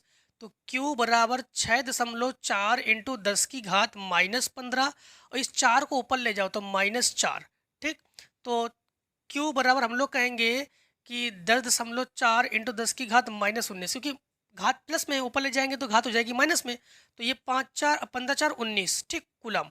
हमें आवेश ज्ञात कर ले, हमें यन चाहिए, तो हम लोग यन के लिए यहाँ पर अब क्या फार्मूला लगा देंगे, अब समझना हम लोग फार्मूला क्या लगा देंगे। फार्मूला लगा देंगे हम लोग Q बराबर एन ई, हमें मतलब है यन से, क्योंकि हमें साम दाम दंड कुछ भी करके हमें यन का मान चाहिए था, हम यन का मान निकाल रहे हैं। अब हम लोग यन का मान निकाल लेंगे, ई को पहुंचा दो बटे में, तो Q बटे ई जो कि यन का फार्मूला हो गया। अब यन बराबर हम लोग इस फार्मूले से मान रख के हल करते हैं, तो समझना कि यहाँ पर हम लोग क्या करेंगे, यहाँ पर यन बराबर Q का मान क्या है, 6.4 इंटू 10 की घात -19। ई का मान आप लोग जानते हो स्थाई मान है 1.6 इंटू 10 की घात -19। इससे ये कैंसिल, दशमलव से दशमलव कैंसिल, 16 चौको 64। मात्र कितने इलेक्ट्रॉन है, इतने में 4 इलेक्ट्रॉन है, ठीक। एन का मान क्या हो गया हमारे पास 4। कितने इलेक्ट्रॉन है? 4 इलेक्ट्रॉन है। ये उस चैप्टर का क्वेश्चन है, ये फर्स्ट चैप्टर का क्वेश्चन है आपके पास, फर्स्ट या सेकंड चैप्टर का क्वेश्चन है, ये पढ़ चुके हो आप लोग बुक में। क्वेश्चन नंबर चौथे का गा, चौथे का गा नहीं, चौथे का गा घा कर चुके, अच्छा मिसप्रिंट है। चौथे का हम लोग इंग्या करेंगे। हाँ, तो उत्तर 4 का इंग्या, गा तो कर चुके, आखिरी क्वेश्चन है 4 में। हाँ, तो विद्युत चुंबकीय तरंगे क्या होती है, इनका संचरण आरेख बनाइए। तो विद्युत चुंबकीय तरंगे देखो, इंटर में हो, विशेष ध्यान रखना, विद्युत चुंबकीय तरंगे हेडिंग, जो कोई भी हेडिंग हो, हेडिंग मिस ना करना, हेडिंग जरूर डाल डाल के करना, कुछ आए ना आए हेडिंग जरूर आप लोग डालोगे। हेडिंग के अंदर क्या लिख रहे हो ये आप जानो, आपके एग्जामिनर जाने, हेडिंग डालोगे। वैद्युत चुंबकीय तरंगे किसे कहते हैं, इसके संचरण के लिए आरेख खींचो। आरेख सबसे पहले आरेख खींच के देते हैं आपको। देखो, ये होती है वैद्युत चुंबकीय तरंगे यूं। वैद्युत चुंबकीय तरंगों में वैद्युत क्षेत्र जिसे ई से लिखते हैं, चुंबकीय क्षेत्र जिसे बी से लिखते हैं, और प्रकाश संचरण की दिशा जिसे सी से लिखते हैं। तीनों एक दूसरे के लंबवत होते हैं, तीनों एक दूसरे के लंबवत होते हैं। यहाँ पर जो वैद्युत क्षेत्र है, वैद्युत क्षेत्र से तरंगे निकलती है वो यूं निकलेंगी सीधी सीधी, ठीक, यूं निकलेंगी सीधी सीधी। और जो चुंबकीय क्षेत्र से है, जैसे ये वैद्युत क्षेत्र है, ये चुंबकीय क्षेत्र है, ये वैद्युत क्षेत्र है, ठीक, और ये चुंबकीय क्षेत्र है, और ये प्रकाश संचरण की दिशा। तो ये इस प्रकार से, तो इससे जो तरंगे निकलेंगे यूं निकलेंगे, इससे तरंगे निकलेंगे यूं निकलेंगे, ठीक। तो इन दोनों को जोड़ दो, तो इसको आप लोग अच्छे से बना लेना। हम एग्जैक्ट तो हो सकता है कि ना बने, देखो कोशिश कर रहे हैं, जगह कम है ना, ऐसे एक ही दिखा रहे हैं, ठीक, बाकी इसको भी ऐसे ले आओगे, ठीक, एक ही दिखा रहे हैं हम। इसमें जो इसकी जो क्षेत्र रेखाएं होंगी यूं होंगी, लंबवत सीधी सीधी, और इसकी जो क्षेत्र रेखाएं होंगी यूं होंगी, तिरछी, ऐसी होंगी। समझ रहे हो ना? ये रेखाएं फिर ऐसे आकर ऐसे जाएगी, ये इस प्रकार से रेखाएं हैं, और ये जो तरंगे हैं, और ये तरंगे सीधी सीधी है, ये तरंगे यूं तिरछी तिरछी जाएगी, ठीक।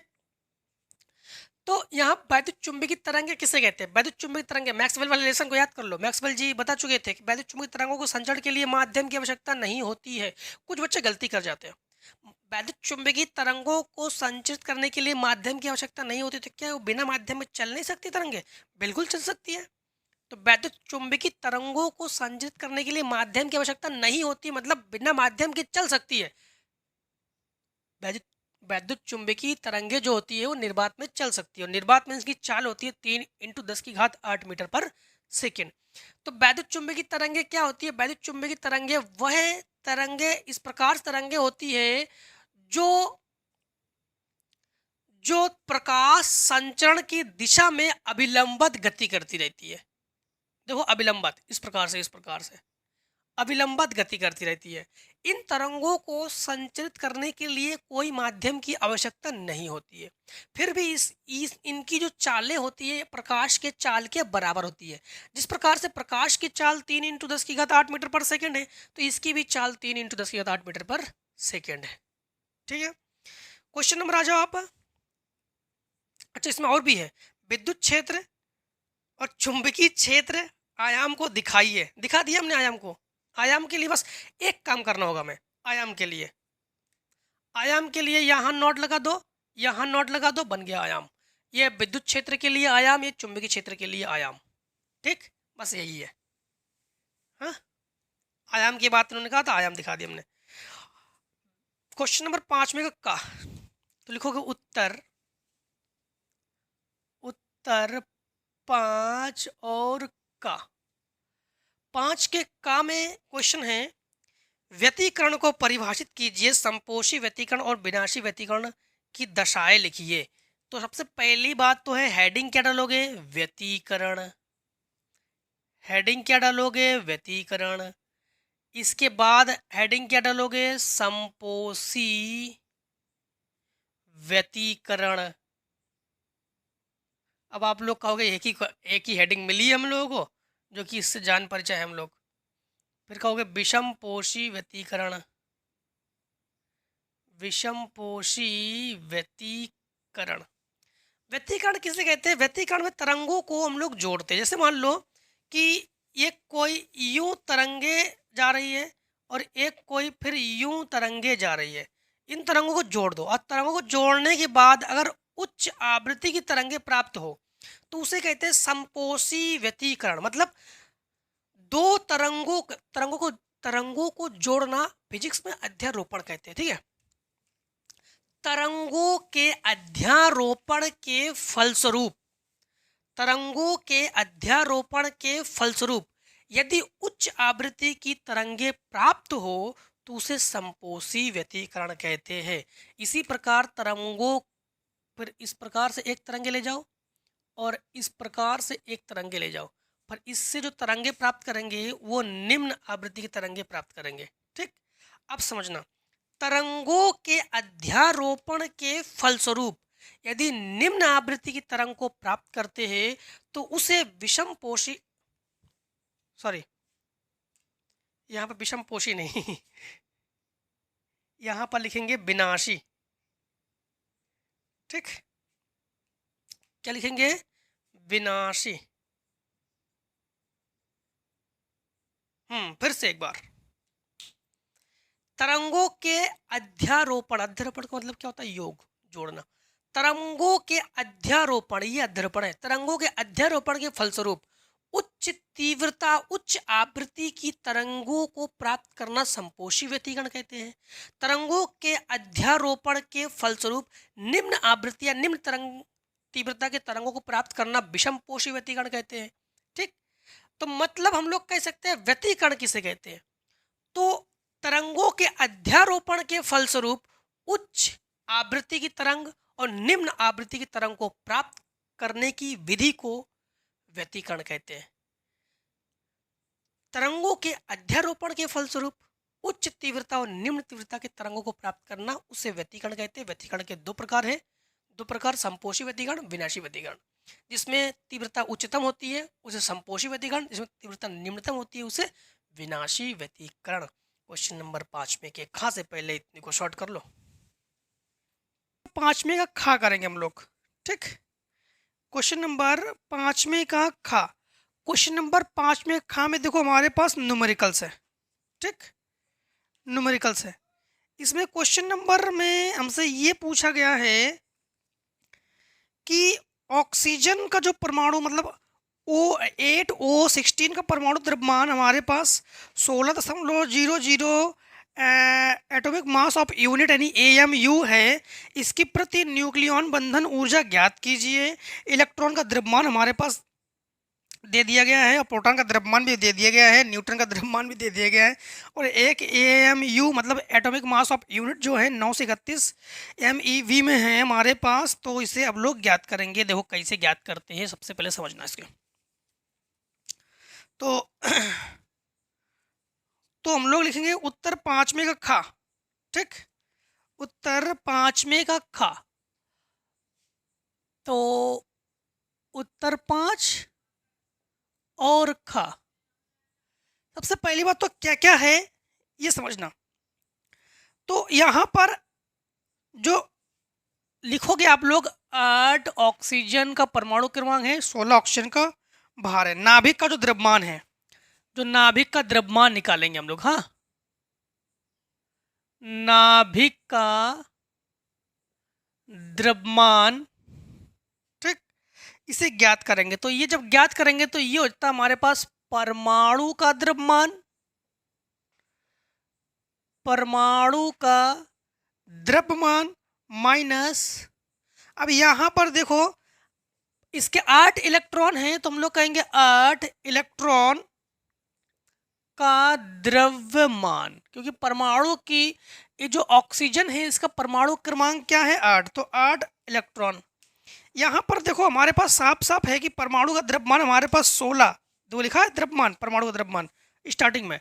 तो इसके जगह लिखेंगे हम लोग 16.000 फिर माइनस 8 इंटू, देखो इलेक्ट्रॉन का द्रव्यमान भी हमारे पास दे दिया गया है 0.0055। हाँ, तो 0.00055। ठीक, अब इनका गुणा कर लेते हैं, तो 16.000 और हम लोग इसका गुणा करेंगे तो 0.00440। अब इन दोनों को घटा लेते हैं तो हमारे पास ये आ जाएगा 15.99560 AMU। ठीक, एटॉमिक मास ऑफ यूनिट। ये तो हम लोगों ने निकाल लिया है नाभिक का द्रव्यमान। अब जो है न्यूक्लियन का द्रव्यमान निकालेंगे हम लोग। क्या निकालेंगे? न्यूक्लियन का द्रव्यमान। तो समझना, न्यूक्लियन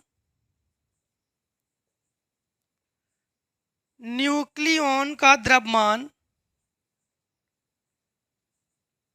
न्यूक्लियन का जो द्रव्यमान है जब इसे ज्ञात करेंगे तो हमारे पास 8 प्रोटॉन का द्रव्यमान प्लस 8 न्यूट्रॉन का द्रव्यमान निकालेंगे, और ये सब हमारे पास दे दिया गया है। ठीक, 8 प्रोटॉन का द्रव्यमान और 8 न्यूट्रॉन का द्रव्यमान। तो लिखेंगे 8 इंटू प्रोटॉन का द्रव्यमान, देखो हमारे पास दिया गया है 1.007593 और 8 इंटू न्यूट्रॉन का द्रव्यमान दे दिया गया हमारे पास 1.008982। ठीक, ये दिया गया। इसे गुणा करते हैं और इसे गुणा करते हैं, तो इसे गुणा करेंगे तो ये जाएगा 8.06744 और ये 8.0718556। इन दोनों को जोड़ देंगे तो यह जाएगा 16.1326 AMU। ये आ गया हमारे पास न्यूक्लियनों का द्रव्यमान। बात ये है, इन्होंने पूछा हमसे कि न्यूक्लियन इसकी प्रतिबंधन ऊर्जा ज्ञात कीजिए। अब हम लोग बंधन ऊर्जा ज्ञात करना चाहते हैं ना, इसलिए क्योंकि हमें बंधन ऊर्जा के लिए द्रव्यमान क्षति चाहिए, और द्रव्यमान क्षति के लिए न्यूक्लियन का द्रव्यमान और नाभिक का द्रव्यमान चाहिए हमें। तो इसलिए अब हम लोग निकालेंगे द्रव्यमान क्षति। तो द्रव्यमान क्षति को लिखते हैं डेल्टा एम से। द्रव्यमान क्षति न्यूक्लियन का द्रव्यमान से नाभिक का द्रव्यमान घटाते हैं, तो हम लोग कहेंगे न्यूक्लियन का द्रव्यमान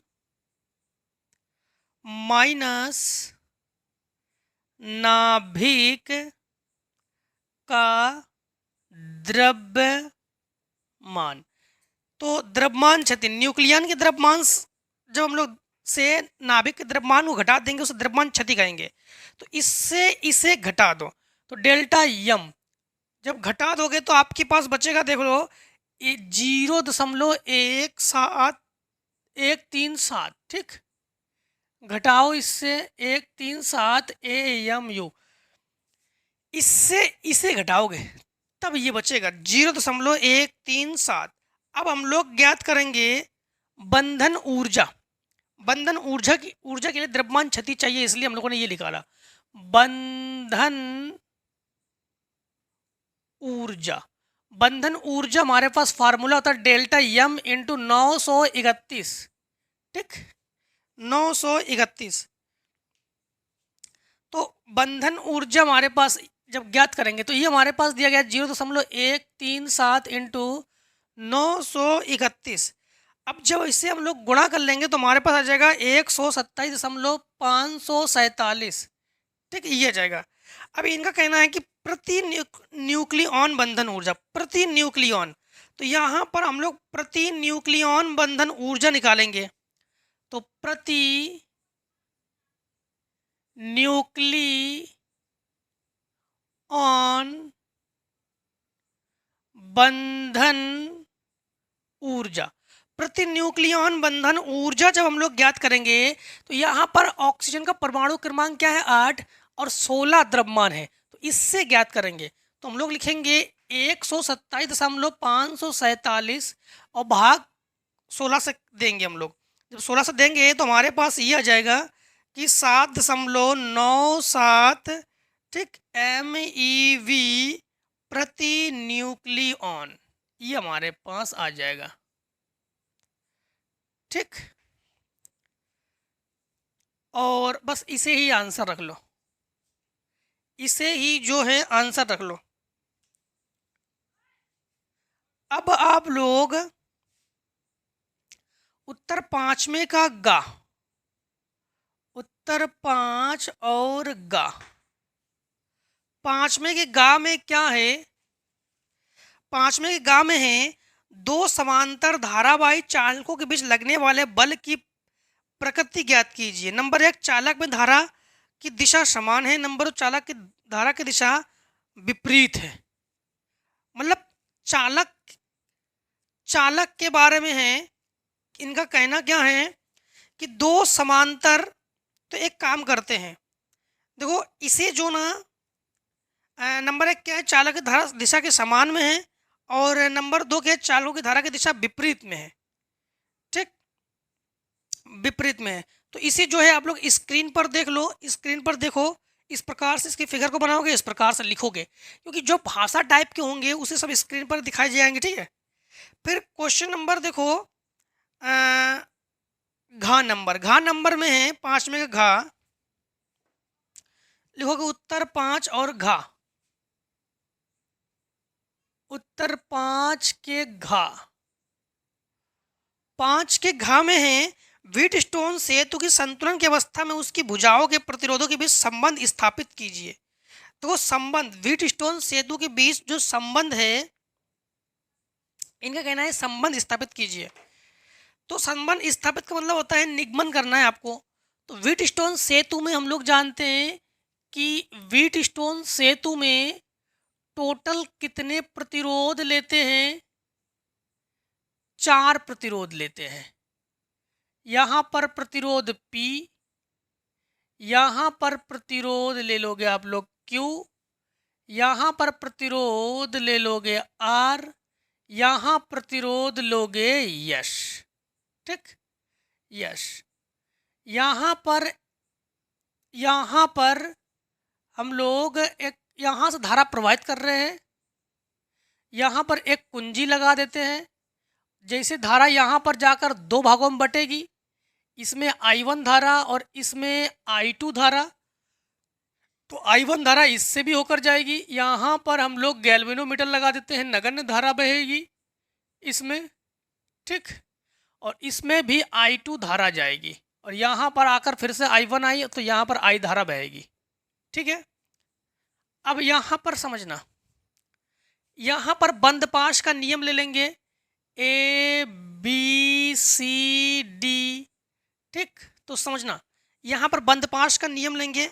बंद पाश कौन सा नियम लेंगे समझना आप लोग, बंद पाश ABDA में, ABDA में मतलब क्लॉकवाइज, इस प्रकार से।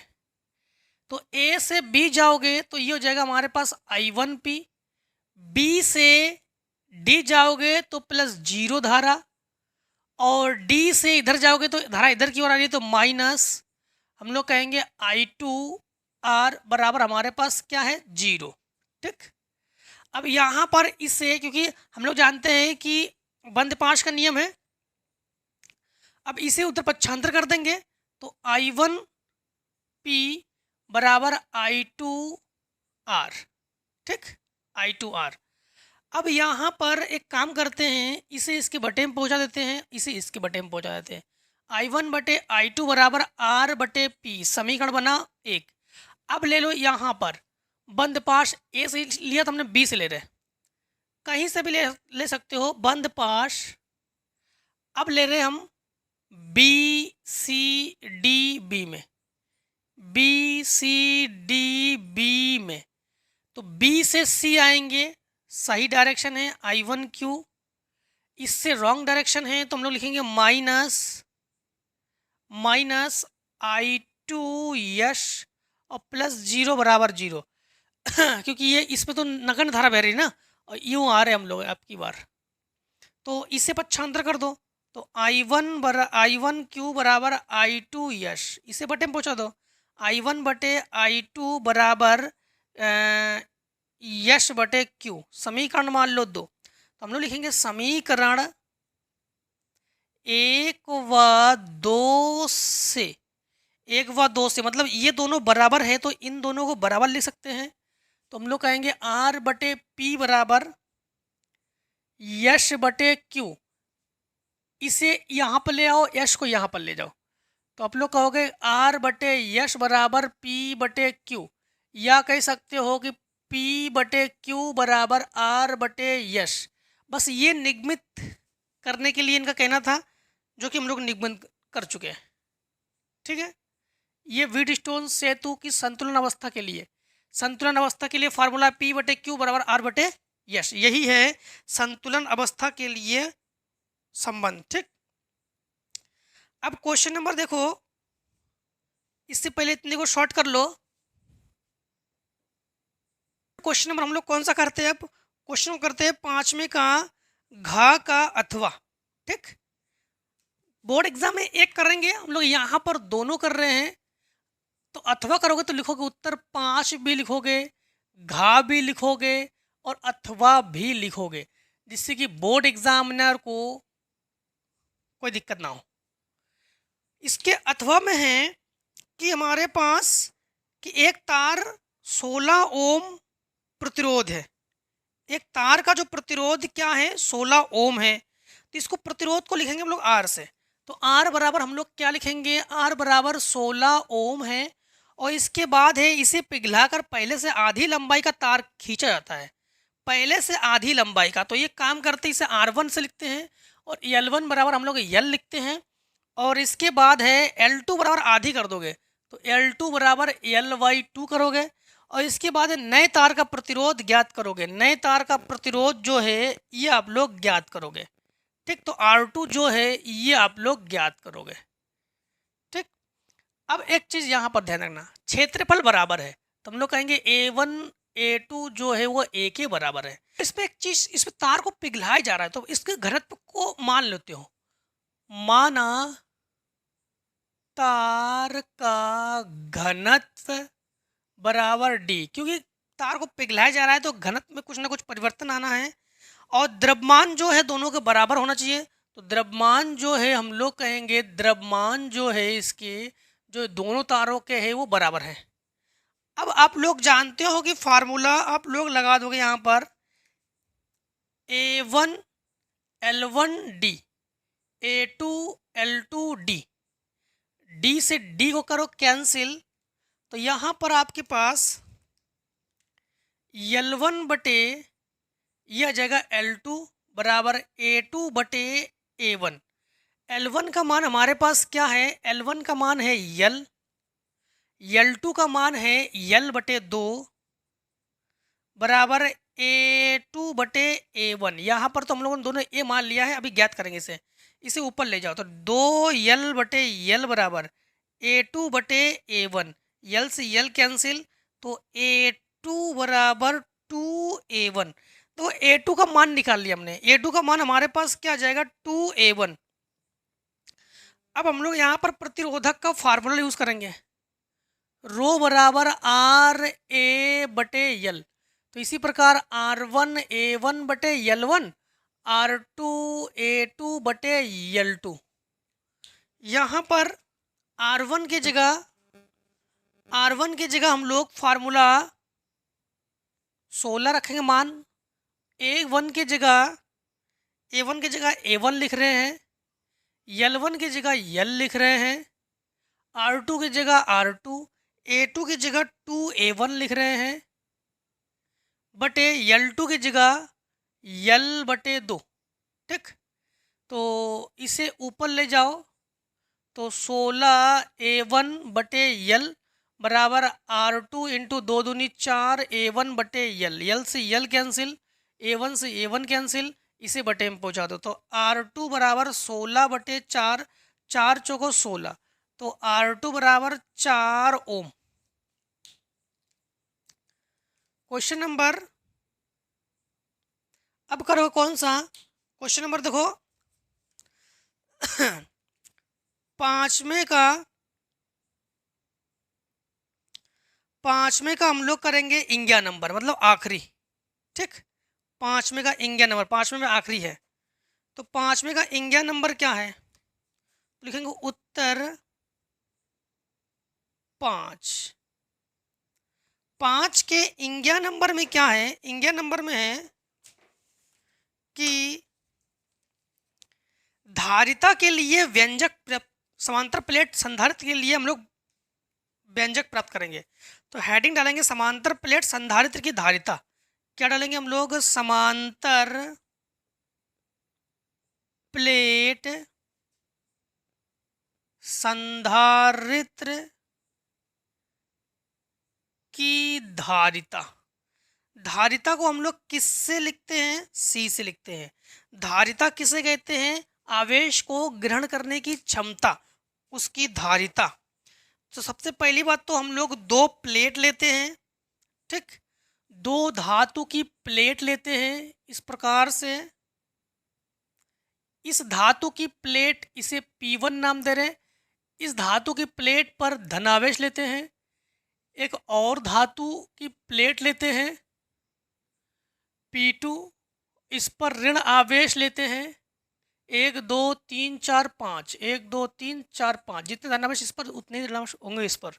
ठीक है, इसके बाद यहाँ पर इस प्लेट से हम लोग जानते हैं कि ये प्लेट से, इस प्लेट से विद्युत क्षेत्र रेखाएं यूं जाएंगी, इस प्लेट से विद्युत क्षेत्र रेखाएं यूं जाएंगी, जाएंगी कि नहीं? इस प्लेट से विद्युत क्षेत्र रेखाएं यूं निकलेंगी, क्योंकि जो विद्युत क्षेत्र रेखाएं है वो धन आवेश से निकलती है। ठीक है, और अनंत पे समाप्त होती है। और विद्युत क्षेत्र रेखाएं अनंत से आकर ऋणावेश पर समाप्त होती है। और ये विद्युत क्षेत्र रेखाएं यूं भी निकलेंगी, ऐसे ऐसे भी निकलेंगी। ठीक, ये विद्युत क्षेत्र रेखाएं ऐसे भी निकलेंगी। ये विद्युत क्षेत्र रेखाएं है। विद्युत क्षेत्र रेखाएं कहाँ से निकलती है? धनावेश से निकलती है। अब इस प्लेट को हम लोग क्या करते हैं? इस प्लेट को भू संपर्कित कर देते हैं। इस प्लेट को हम लोग भू संपर्कित कर देते हैं, यानी पृथ्वी से जोड़ देते हैं। और इस प्लेट पर हम लोग क्या करते हैं? इस प्लेट को किसी विद्युत स्रोत से जोड़ देते हैं। ठीक, विद्युत स्रोत से जोड़ देते हैं। इन दोनों प्लेटों की जो बीच की दूरी है वो हमारे पास स्मॉल डी है, और इसे कहेंगे प्लेट P1 और इसे कहेंगे प्लेट P2। ठीक, प्लेट P1 और प्लेट P2। अब हम लोग सबसे पहली बात तो है, हम लोग जानते हैं कि विद्युत क्षेत्र की तीव्रता। तो विद्युत क्षेत्र की तीव्रता, विद्युत क्षेत्र की तीव्रता को लिखते हैं ई से। ई बराबर फार्मूला क्या होता है? ई बराबर हम लोग फार्मूला जानते हैं, पीछे पढ़ चुके, सिग्मा बटे के एप्सिलॉन नॉट। ठीक, सिग्मा घनत्व है, एप्सिलॉन नॉट निर्वात में विद्युतशीलता है, और के परावैद्युतांक है। इसके बाद आवेश का पृष्ठ घनत्व के लिए आप लोग जानते हो कि जो आवेश का पृष्ठ घनत्व, आवेश का पृष्ठ घनत्व। अच्छा, पृष्ठ घनत्व को हम लोग किससे लिखते हैं? सिग्मा से, जो कि हमारे पास आवेश का पृष्ठ घनत्व है। तो सिग्मा बराबर फार्मूला क्या होता है? सिग्मा बराबर फार्मूला होता है Q बटे A। अब यहाँ पर हम लोग क्या करेंगे कि यहाँ पर मान रख देंगे। तो E बराबर सिग्मा की जगह Q और के ए एप्सिलॉन नॉट, यहाँ पर मान रखा हमने, तो ये हो गया A के epsilon not, Q A epsilon not कर सकते हो। अब हम लोग जानते हैं कि विभवांतर, यहाँ पर जब धारिता है तो धारिता के लिए हमें C Q और V तीनों चीज चाहिए। तो हम सबसे पहले विभवांतर ज्ञात कर लेते हैं। तो विभवांतर, दोनों प्लेटों के बीच विभवांतर, हाँ, विभवांतर V बराबर फार्मूला क्या होता है? V बराबर फार्मूला होता है हमारे पास विद्युत क्षेत्र और इंटू डी, यानी E इंटू डी। और विभवांतर की जगह तो V, E की जगह हम लोग V की जगह V लिखेंगे, E की जगह हम लोग क्या लिखेंगे? Q बटे के ए एप्सिलॉन नॉट। तो Q बटे के ए एप्सिलॉन नॉट इंटू क्या लिखेंगे हम लोग? D लिखेंगे। अब हम लोग जानते हैं कि C बराबर फार्मूला क्या होता है, क्योंकि हमें चाहिए C, और सी बराबर हम लोग फार्मूला जानते हैं क्यू बटे वी, हमें चाहिए सी ना, तो हम लोग जानते हैं कि सी बराबर क्यू बटे वी। तो इस फार्मूले का प्रयोग करेंगे क्योंकि हमें चाहिए सी मतलब धारिता, तो हम लोग कहेंगे सी बराबर क्यू बटे वी, अर्थात क्यू को क्यू लिखो, वी के जगह हम लोग क्या लिखेंगे क्यू डी बटे के ए एप्सिलॉन नॉट। क्यू से क्यू कैंसिल, इसे एकदम ऊपर ले जाओ, तो सी बराबर हम लोग कहेंगे कि के एप्सिलॉन नॉट ए बटे डी, और यही जो है संधारित्र की धारिता के लिए व्यंजक है। ठीक, संधारित्र की धारिता के लिए ये क्या है, ये व्यंजक है। अब जो है क्वेश्चन नंबर हम लोग सॉल्व करेंगे 6 को। ठीक, बोर की क्वांटमीकरण, मतलब उत्तर आप लोग लिखोगे 6, उत्तर 6। ठीक, उत्तर 6 में क्या है, बोर की क्वांटमीकरण अभिग्रहित, बोर की अभिग्रहित या परिकल्पना कह सकते हो। ठीक है, देखो बोर जी ने रदरफोर्ड के प्रयोग पर ही अपना प्रयोग किया था।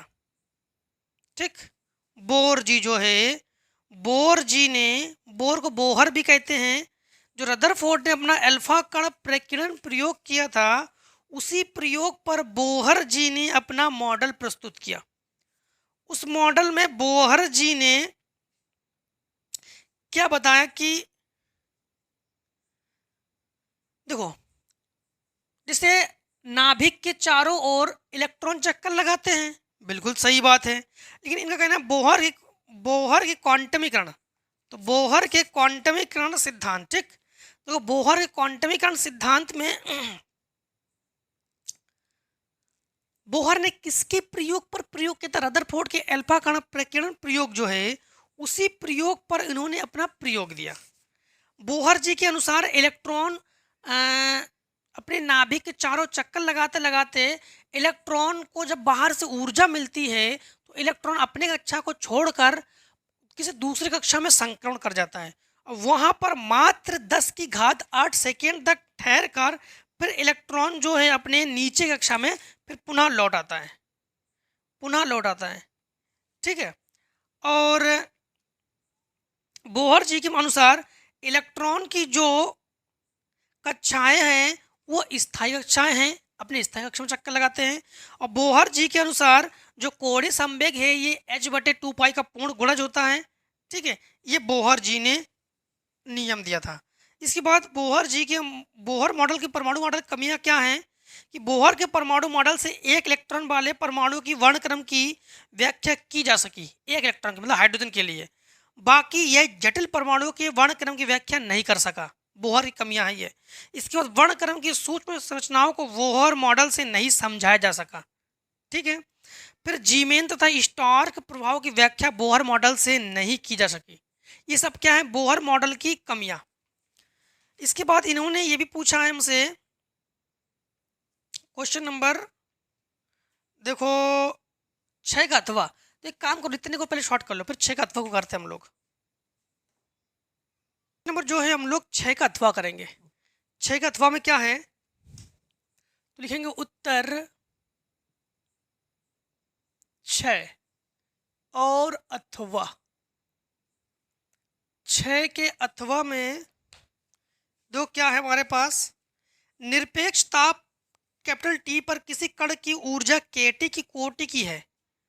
ठीक, केटी की कोटि की है, मतलब हम लोग कहेंगे न्यूट्रॉन की ऊर्जा है ये, तो हम लोग कहेंगे न्यूट्रॉन की ऊर्जा, ये हमारे पास क्या है, केटी है। ठीक है, और इसके बाद है कि 27 डिग्री सेंटीग्रेड पर ऊष्मीय न्यूट्रॉन के तरंग दैर्घ्य की गणना कीजिए। तरंग दैर्घ्य की गणना कीजिए मतलब हम लोग कहेंगे लेमडा बराबर क्वेश्चन मार्क। और इसके बाद है इसी तरंग दैर्घ्य फोटोन की ऊर्जा ज्ञात कीजिए। फोटोन की ऊर्जा हम लोग ई बराबर ज्ञात करेंगे, और बस, और यहाँ के एन नियतांक है, यानी बोल्ट्जमान नियतांक है। देखो सबसे पहली बात तो है यहाँ पर हम लोग डी ब्रॉगली तरंग दैर्ध्य लगा देंगे फार्मूला। तो हम लोग कहेंगे डी ब्रॉगली यानी दे ब्रॉगली भी कह सकते हैं, डी ब्रॉगली तरंग दैर्ध्य के लिए फार्मूला लेमडा बराबर फार्मूला होता है एच बटे अंडर रूट 2m/kT।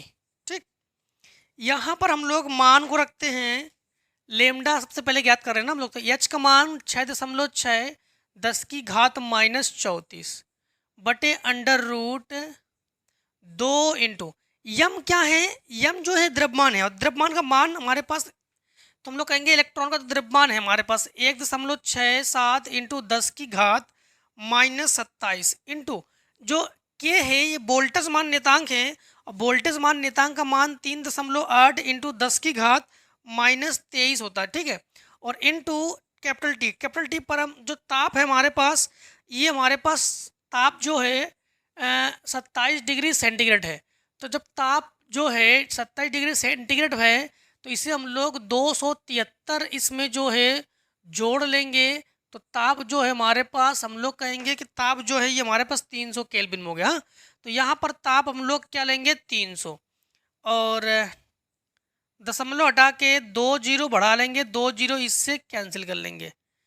ठीक, और दशमलव हटा के 2 जीरो बढ़ा लेंगे, 2 जीरो बाहर निकाल सकते हैं।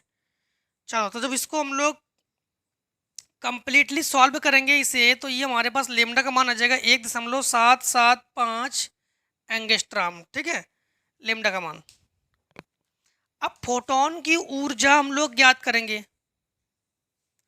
फोटोन की ऊर्जा के लिए फार्मूला फोटोन की ऊर्जा जिसे लिखते हैं ई से, ई बराबर एच सी बटे लेमडा या ई बराबर एच न्यू। ठीक है, दोनों लगा सकते हैं, तो एच सी बटे लेमडा लगा देंगे। यहाँ पर ई ज्ञात कर रहे हैं हम लोग, तो यहाँ पर एच का मान 6.6 10 की घात -34 और सी का मान 3 इंटू सी का मान 3 इंटू 10 की घात 8 बटे लेमडा का मान है 1.775 इंटू 10 की घात -10 मीटर में।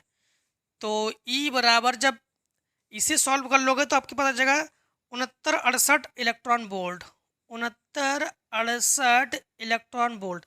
अच्छा, एक काम और करना पड़ेगा इलेक्ट्रॉन वोल्ट में, ये जूल में आपके पास आ जाएगा,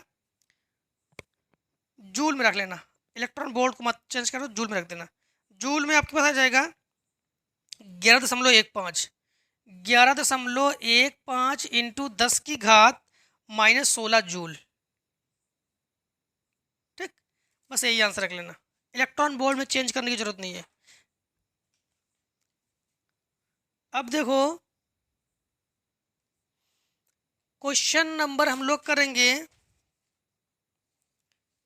7 में है यौगिक, उत्तर 7 में है यौगिक सूक्ष्मदर्शी में प्रतिबिंब बनना का किरण आरेख बनाकर समझाइए। तो किरण आरेख जो है आप लोग, ये सब क्वेश्चन आप लोग बोर्ड मतलब स्क्रीन बोर्ड पर ही देखोगे। ठीक है, और इसके बाद क्वेश्चन नंबर 7 का अथवा देखो, 7 का अथवा, तो 7 का अथवा करोगे। ठीक, 7 का अथवा में है किसी परिपथ में प्रत्यावर्ती वोल्टेज V समीकरण। ठीक, प्रत्यावर्ती वोल्टेज V समीकरण हमें दे दिया गया है। तो प्रत्यावर्ती वोल्टेज V समीकरण को हम लोग लिखेंगे, तो समझना आप लोग, जो V समीकरण है इसे हम लोग कैसे लिखेंगे,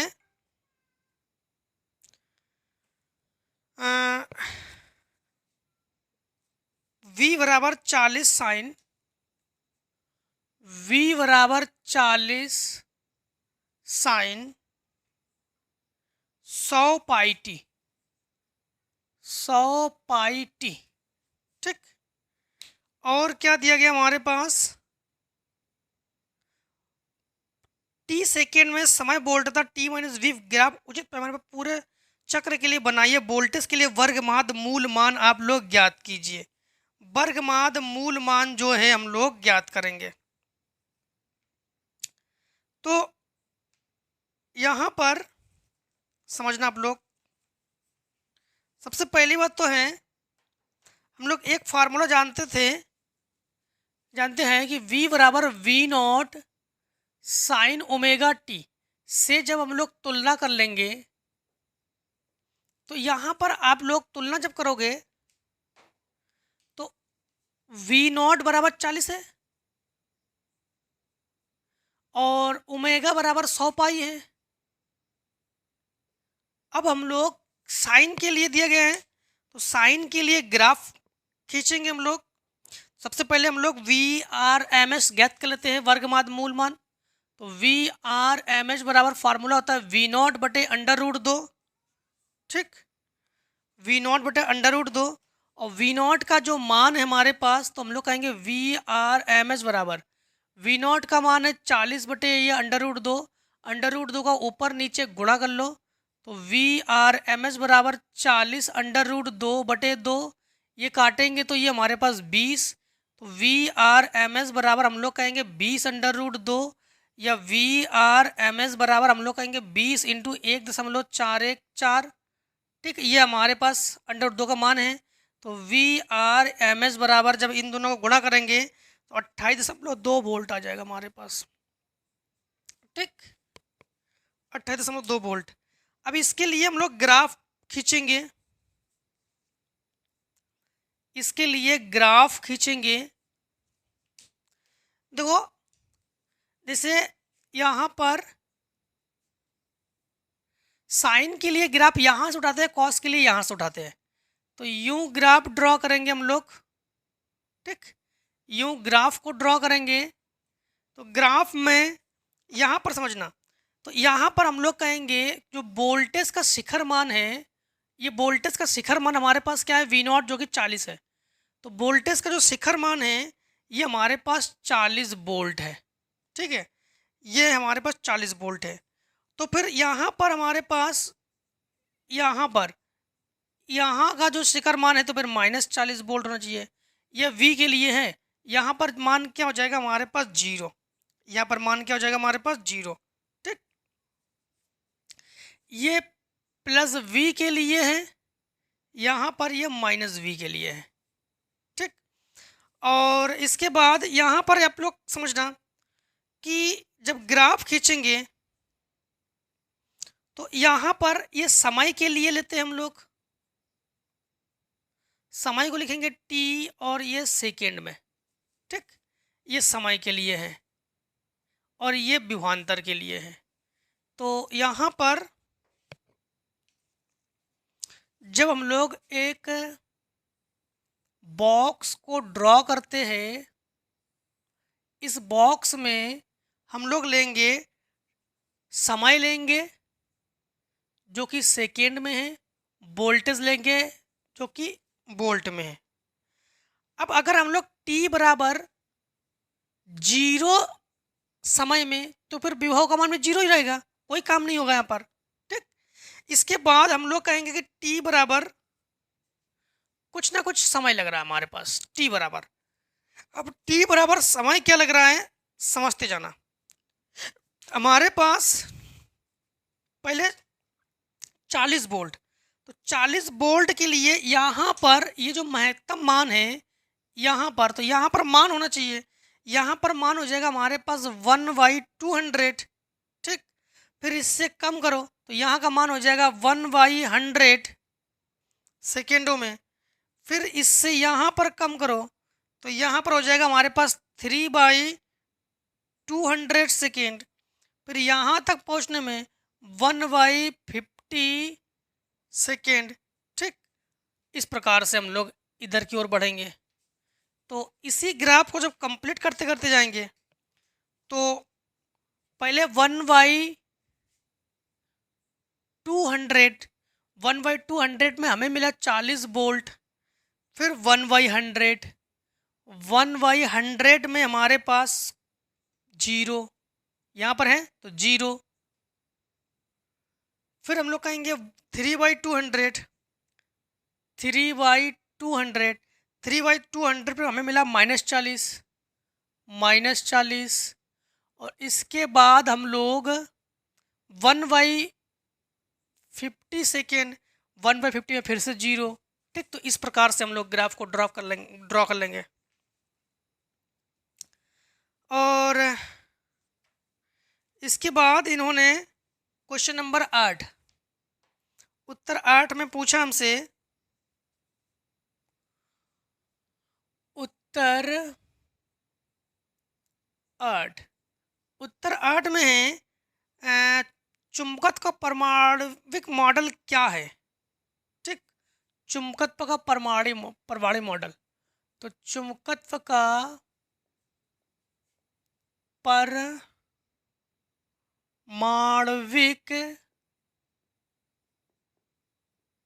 मॉडल।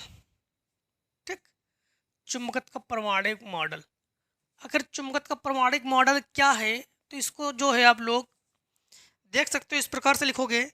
इसके आधार पर अनुचुंबकीय, प्रतिचुंबकीय, लोह चुंबकीय में विभेद कीजिए और प्रत्येक का एक एक उदाहरण भी दीजिए। ठीक है, तो ये तो सिंपल क्वेश्चन भी है, आप लोग ऐसे भी कर लेते हैं, ऐसे भी कर लेते हैं। चलो इतने को शॉर्ट कर लो, ठीक है। फिर नेक्स्ट क्वेश्चन करते हैं। नंबर हम लोग करते हैं, कौन सा क्वेश्चन नंबर करेंगे हम लोग, 8वें का अथवा। ठीक, तो लिखेंगे उत्तर 8 और अथवा। देखो, कुछ स्टूडेंट्स बोर्ड एग्जाम में गलतियां करके आते हैं कि कठिन क्वेश्चन को करने जाते हैं। जैसे अथवा दे दिया गया, कठिन क्वेश्चन करने जाते हैं, कठिन क्वेश्चन को नहीं करोगे। अरे भाई साहब, कठिन क्वेश्चन करोगे तो आपको ज़्यादा नंबर थोड़ी मिल जाएंगे।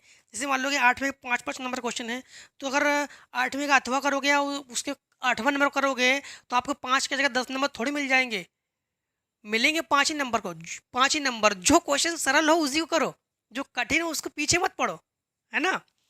तो 8वें का अथवा में हमारे पास क्या है, एक प्रकाश का किरण विचलन n बराबर √3 है। तो n का मतलब अपवर्तनांक, n का मतलब हमारे पास क्या है, √3 है। ठीक, तो n बराबर हम लोग कहेंगे √3। और इसके बाद है इसके न्यूनतम विचलित होती है यदि इस किरण का आपतन कोण अपवर्तन कोण का दुगना है। आपतन कोण अपवर्तन कोण का दुगना है। अपवर्तन कोण, अपवर्तन कोण जिसे लिखते हैं हम लोग R से। और जो आपतन कोण है, आपतन कोण को लिखते हैं हम लोग I से।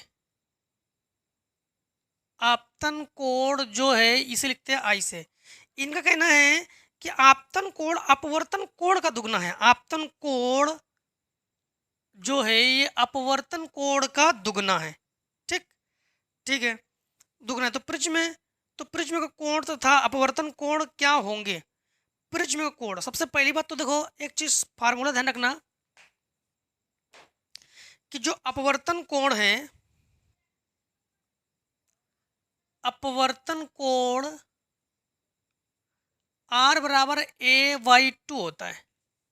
ठीक, तो हम लोग यहाँ पर कहेंगे A बराबर 2R। तो A बराबर भी क्या है हमारे पास, 2R। अब यहाँ पर स्नेल का नियम क्या है, स्नेल का नियम लगा देंगे। स्नेल का नियम, स्नेल का नियम होता है साइन I बटे साइन R बराबर n। I आपतन कोण है, R अपवर्तन कोण है। आपतन कोण की ज्या और अपवर्तन कोण की ज्या का अनुपात नेतांक होना चाहिए। ठीक, अब यहाँ पर n का मान देखो हमारे पास √3 है, तो यहाँ पर लिखेंगे √3 बराबर साइन I का मान क्या है, 2R है। तो यहाँ पर हम लोग I का मान क्या लिख सकते हैं, 2R लिख सकते हैं। ठीक, तो 2R बटे साइन R। अब जो है हम लोग एक फार्मूला जानते हैं, बस वही फार्मूला यहाँ पर प्रयोग करेंगे। फार्मूला एक प्रयोग करेंगे यहाँ पर साइन 2A का। फार्मूला होता है 2 साइन A कॉस A। ठीक, ये फार्मूला है, इस फार्मूले का प्रयोग करेंगे। इस फार्मूले का प्रयोग करने से पहले √3 है यहाँ पर, बता दिया करो आप लोग, चुपचाप वीडियो को देख रहे हो। देखो, अंडर रूट 3 को अंडर रूट 3 लिखोगे, साइन 2r की जगह हम लोग क्या लिखेंगे, ए लिख सकते हैं। तो लिखेंगे हम लोग ए बटे साइन आर, आर की जगह लिख सकते हैं हम लोग, आर की जगह ए बटे 2, लिखेंगे ए बटे 2। ठीक, अब अगर यहाँ पर 2 हो तो यहाँ पर ए लिखोगे, अगर 2 ना हो तो आप लोग इसी प्रकार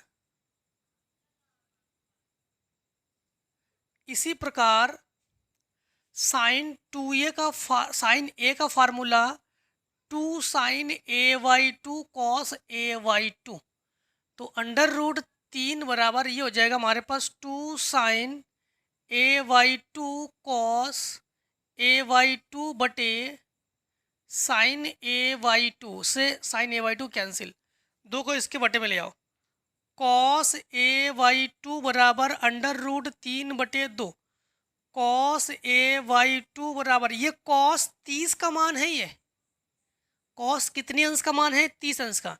यहाँ कॉस से कॉस को कर लोगे तुलना, तो a बराबर हमारे पास 30 अंश, तो a बराबर 30 दूनी 60 अंश। तो जो हमारे पास प्रिज्म कोण है, ये हमारे पास कितने अंश का है प्रिज्म कोण, तो प्रिज्म कोण हमारे पास 60 अंश है। अब हम लोग इसी में r ज्ञात कर लेंगे। देखो r बराबर फार्मूला क्या होता है, a बटे 2, तो r बराबर हम लोग कहेंगे 30 अंश, a का आधा 30, तो r बराबर हमारे पास क्या है 30 अंश, जो कि अपवर्तन कोण है। दोनों कोण को हम लोगों ने ज्ञात कर लिया। ठीक, क्वेश्चन नंबर 9। ठीक, क्वेश्चन नंबर 9, तो लिखोगे उत्तर 9।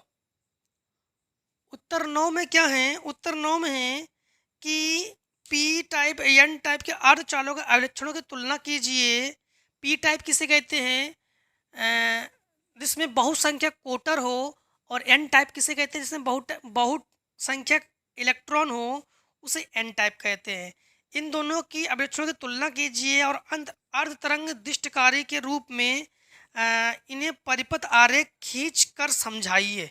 ये इन्होंने कहा है कि इन्हें जो है परिपथ आरेख खींच कर इन्हें समझाइए। ठीक, तो देखो सबसे पहली बात तो है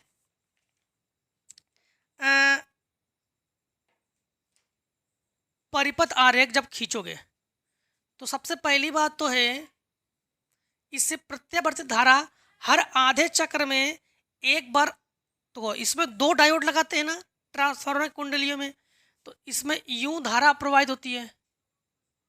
ठीक, ये तो है। फिर इसमें यूं धारा प्रवाहित होती है, ठीक, उल्टा। और जब इसे प्राप्त करते हैं तो यहाँ पर यूं धारा प्रवाहित हो रही है, तो यूं धारा प्रवाहित हो रही है तो भी इसमें हम लोग निर्गत वोल्टता प्राप्त करते हैं। फिर इसके बाद इसमें तो प्राप्त नहीं कर पाते, तो इसमें प्राप्त कर लेते हैं, तो फिर से वोल्टता, मतलब 2 डायोड लगाते हैं D1 D2, और एक बार इसे अग्रदिशिक करते हैं, इसे पश्चदिशिक करते हैं। जब इसे अग्रदिशिक करते हैं तब हम लोग निर्गत वोल्टता को प्राप्त कर लेते हैं, इससे प्राप्त नहीं करते हैं। एक बार इसे अग्रदिशिक करते हैं, इसे पश्चदिशिक करते हैं, तो इस प्रकार से इसे वोल्टता प्राप्त कर लेते हैं। एक बार इसे अग्रदिशिक, इसे पश्चदिशिक, तो इसमें से निर्गत वोल्टता प्राप्त करते हैं। एक बार इसे पश्चदिशिक, इसे अग्रदिशिक, तो मतलब हर कंडीशन में हम लोग निर्गत वोल्टता को प्राप्त कर लेते हैं। ठीक, तो ये निवेशी वोल्टेज है, ये क्या है, ये जो है ये निवेशी वोल्टेज है, और ये निर्गत वोल्टेज है। ये क्या है, निर्गत वोल्टेज है। ठीक है, मतलब हम लोग करते क्या हैं कि यहाँ पर ट्रांसफार्मर, जैसे एक ट्रांसफार्मर की कुंडली लेते हैं हम लोग, ये प्राथमिक कुंडली है, ठीक है, और इसमें फेरों की संख्या है कम, और एक लेते हैं द्वितीयक कुंडली जिसमें फेरों की संख्या लेते हैं अधिक, ठीक है, और इसमें 2 डायोड लगाते हैं, 2 डायोड लगाते हैं, ठीक, 2 डायोड लगा देते हैं, ये डायोड D1 और ये डायोड D2, ठीक, इसे हम लोग प्रत्यावर्ती धारा मतलब निर्गत वोल्टता यहाँ से प्राप्त कर लेंगे हम लोग। ठीक, यहाँ से प्राप्त करेंगे और इसे यूं जोड़ देते हैं। ठीक है, अब यहाँ पर समझना कि इसमें एन पी फेरे हैं और इसमें एन यश फेरे हैं।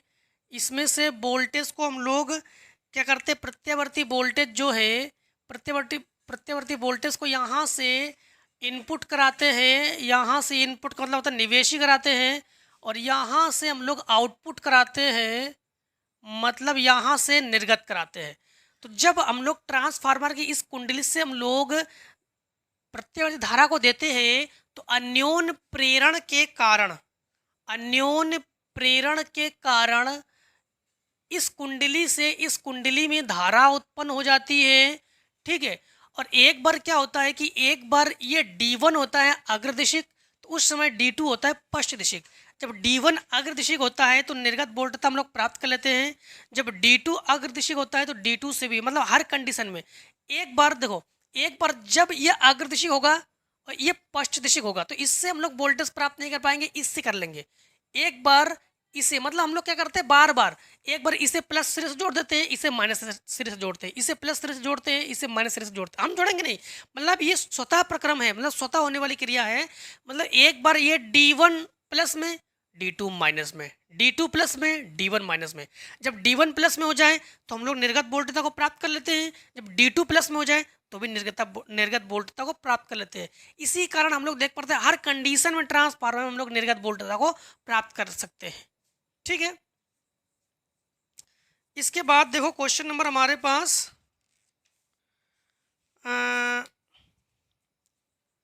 9वें का अथवा, तो लिखोगे उत्तर 9 और अथवा। ठीक, उत्तर 9 और अथवा। 9 के अथवा में है, स्थिर वैद्युतिकी में गॉस नियम का उल्लेख कीजिए। गॉस नियम क्या है, किसी भी बंद पृष्ठ से होकर गुजरने वाली विद्युत फ्लक्स जो है आवेश Q का 1/ε0 गुना होता है, वही गॉस का नियम है। गॉस के नियम में आकार आकृति पृष्ठ जो है, पृष्ठ बंद होना चाहिए, पृष्ठ जो है बंद होना चाहिए, आवेश पृष्ठ के अंदर होना चाहिए, और पृष्ठ पर आकार आकृति पर कोई निर्भर नहीं करता। ये पृष्ठ चाहे किसी भी आकार आकृति होगा, चाहे वो त्रिभुज आकार हो, वर्गाकार हो, टेढ़ी मेढ़ी आकार के हो, तो कोई दिक्कत नहीं। कुल मिलाकर गॉस के नियम में पृष्ठ बंद हो बस। ठीक है, तो चलो आज हम लोगों ने जो है 2024 के 346 सेट एफएस सेट को हम लोगों ने कम्प्लीटली ख़त्म कर लिया है, और अब हम लोग 2024 के 346 एफटी सेट को ख़त्म करेंगे। तो देखो, अनसॉल्व सेट पढ़ना बहुत ज़रूरी है, जिसमें बोर्ड एग्जाम के पैटर्न को हम लोग जान पाते हैं कि इस प्रकार से क्वेश्चन पूछे जा रहे हैं, इस प्रकार से पूछे जाएंगे, और यहाँ तक हम लोग इस गहराई तक है, हमें और गहराई में जाना है। तो इसलिए हम अपने माइंड को डेवलपमेंट करने के लिए हमें अनसॉल्व की तैयारी करना बहुत ज़रूरी है। किस क्वेश्चन में दिक्कत है आपको, आओ कमेंट सेक्शन में करो कमेंट, हम उसको इम्प्रूवमेंट करेंगे, आपको बताएंगे, आप तक पहुँचाएंगे क्वेश्चन को। ठीक है, घबराने वाली कोई बात नहीं। अब मिलेंगे दोस्तों नेक्स्ट वीडियो में। ठीक है, अब इस वीडियो में इतना ही। जय हिंद, जय भारत। अब लोग स्वस्थ रहिए, मस्त रहिए, और हमेशा हर एक सेट में हमसे मिलती जरूर रही है। ठीक है, स्क्रीनशॉट।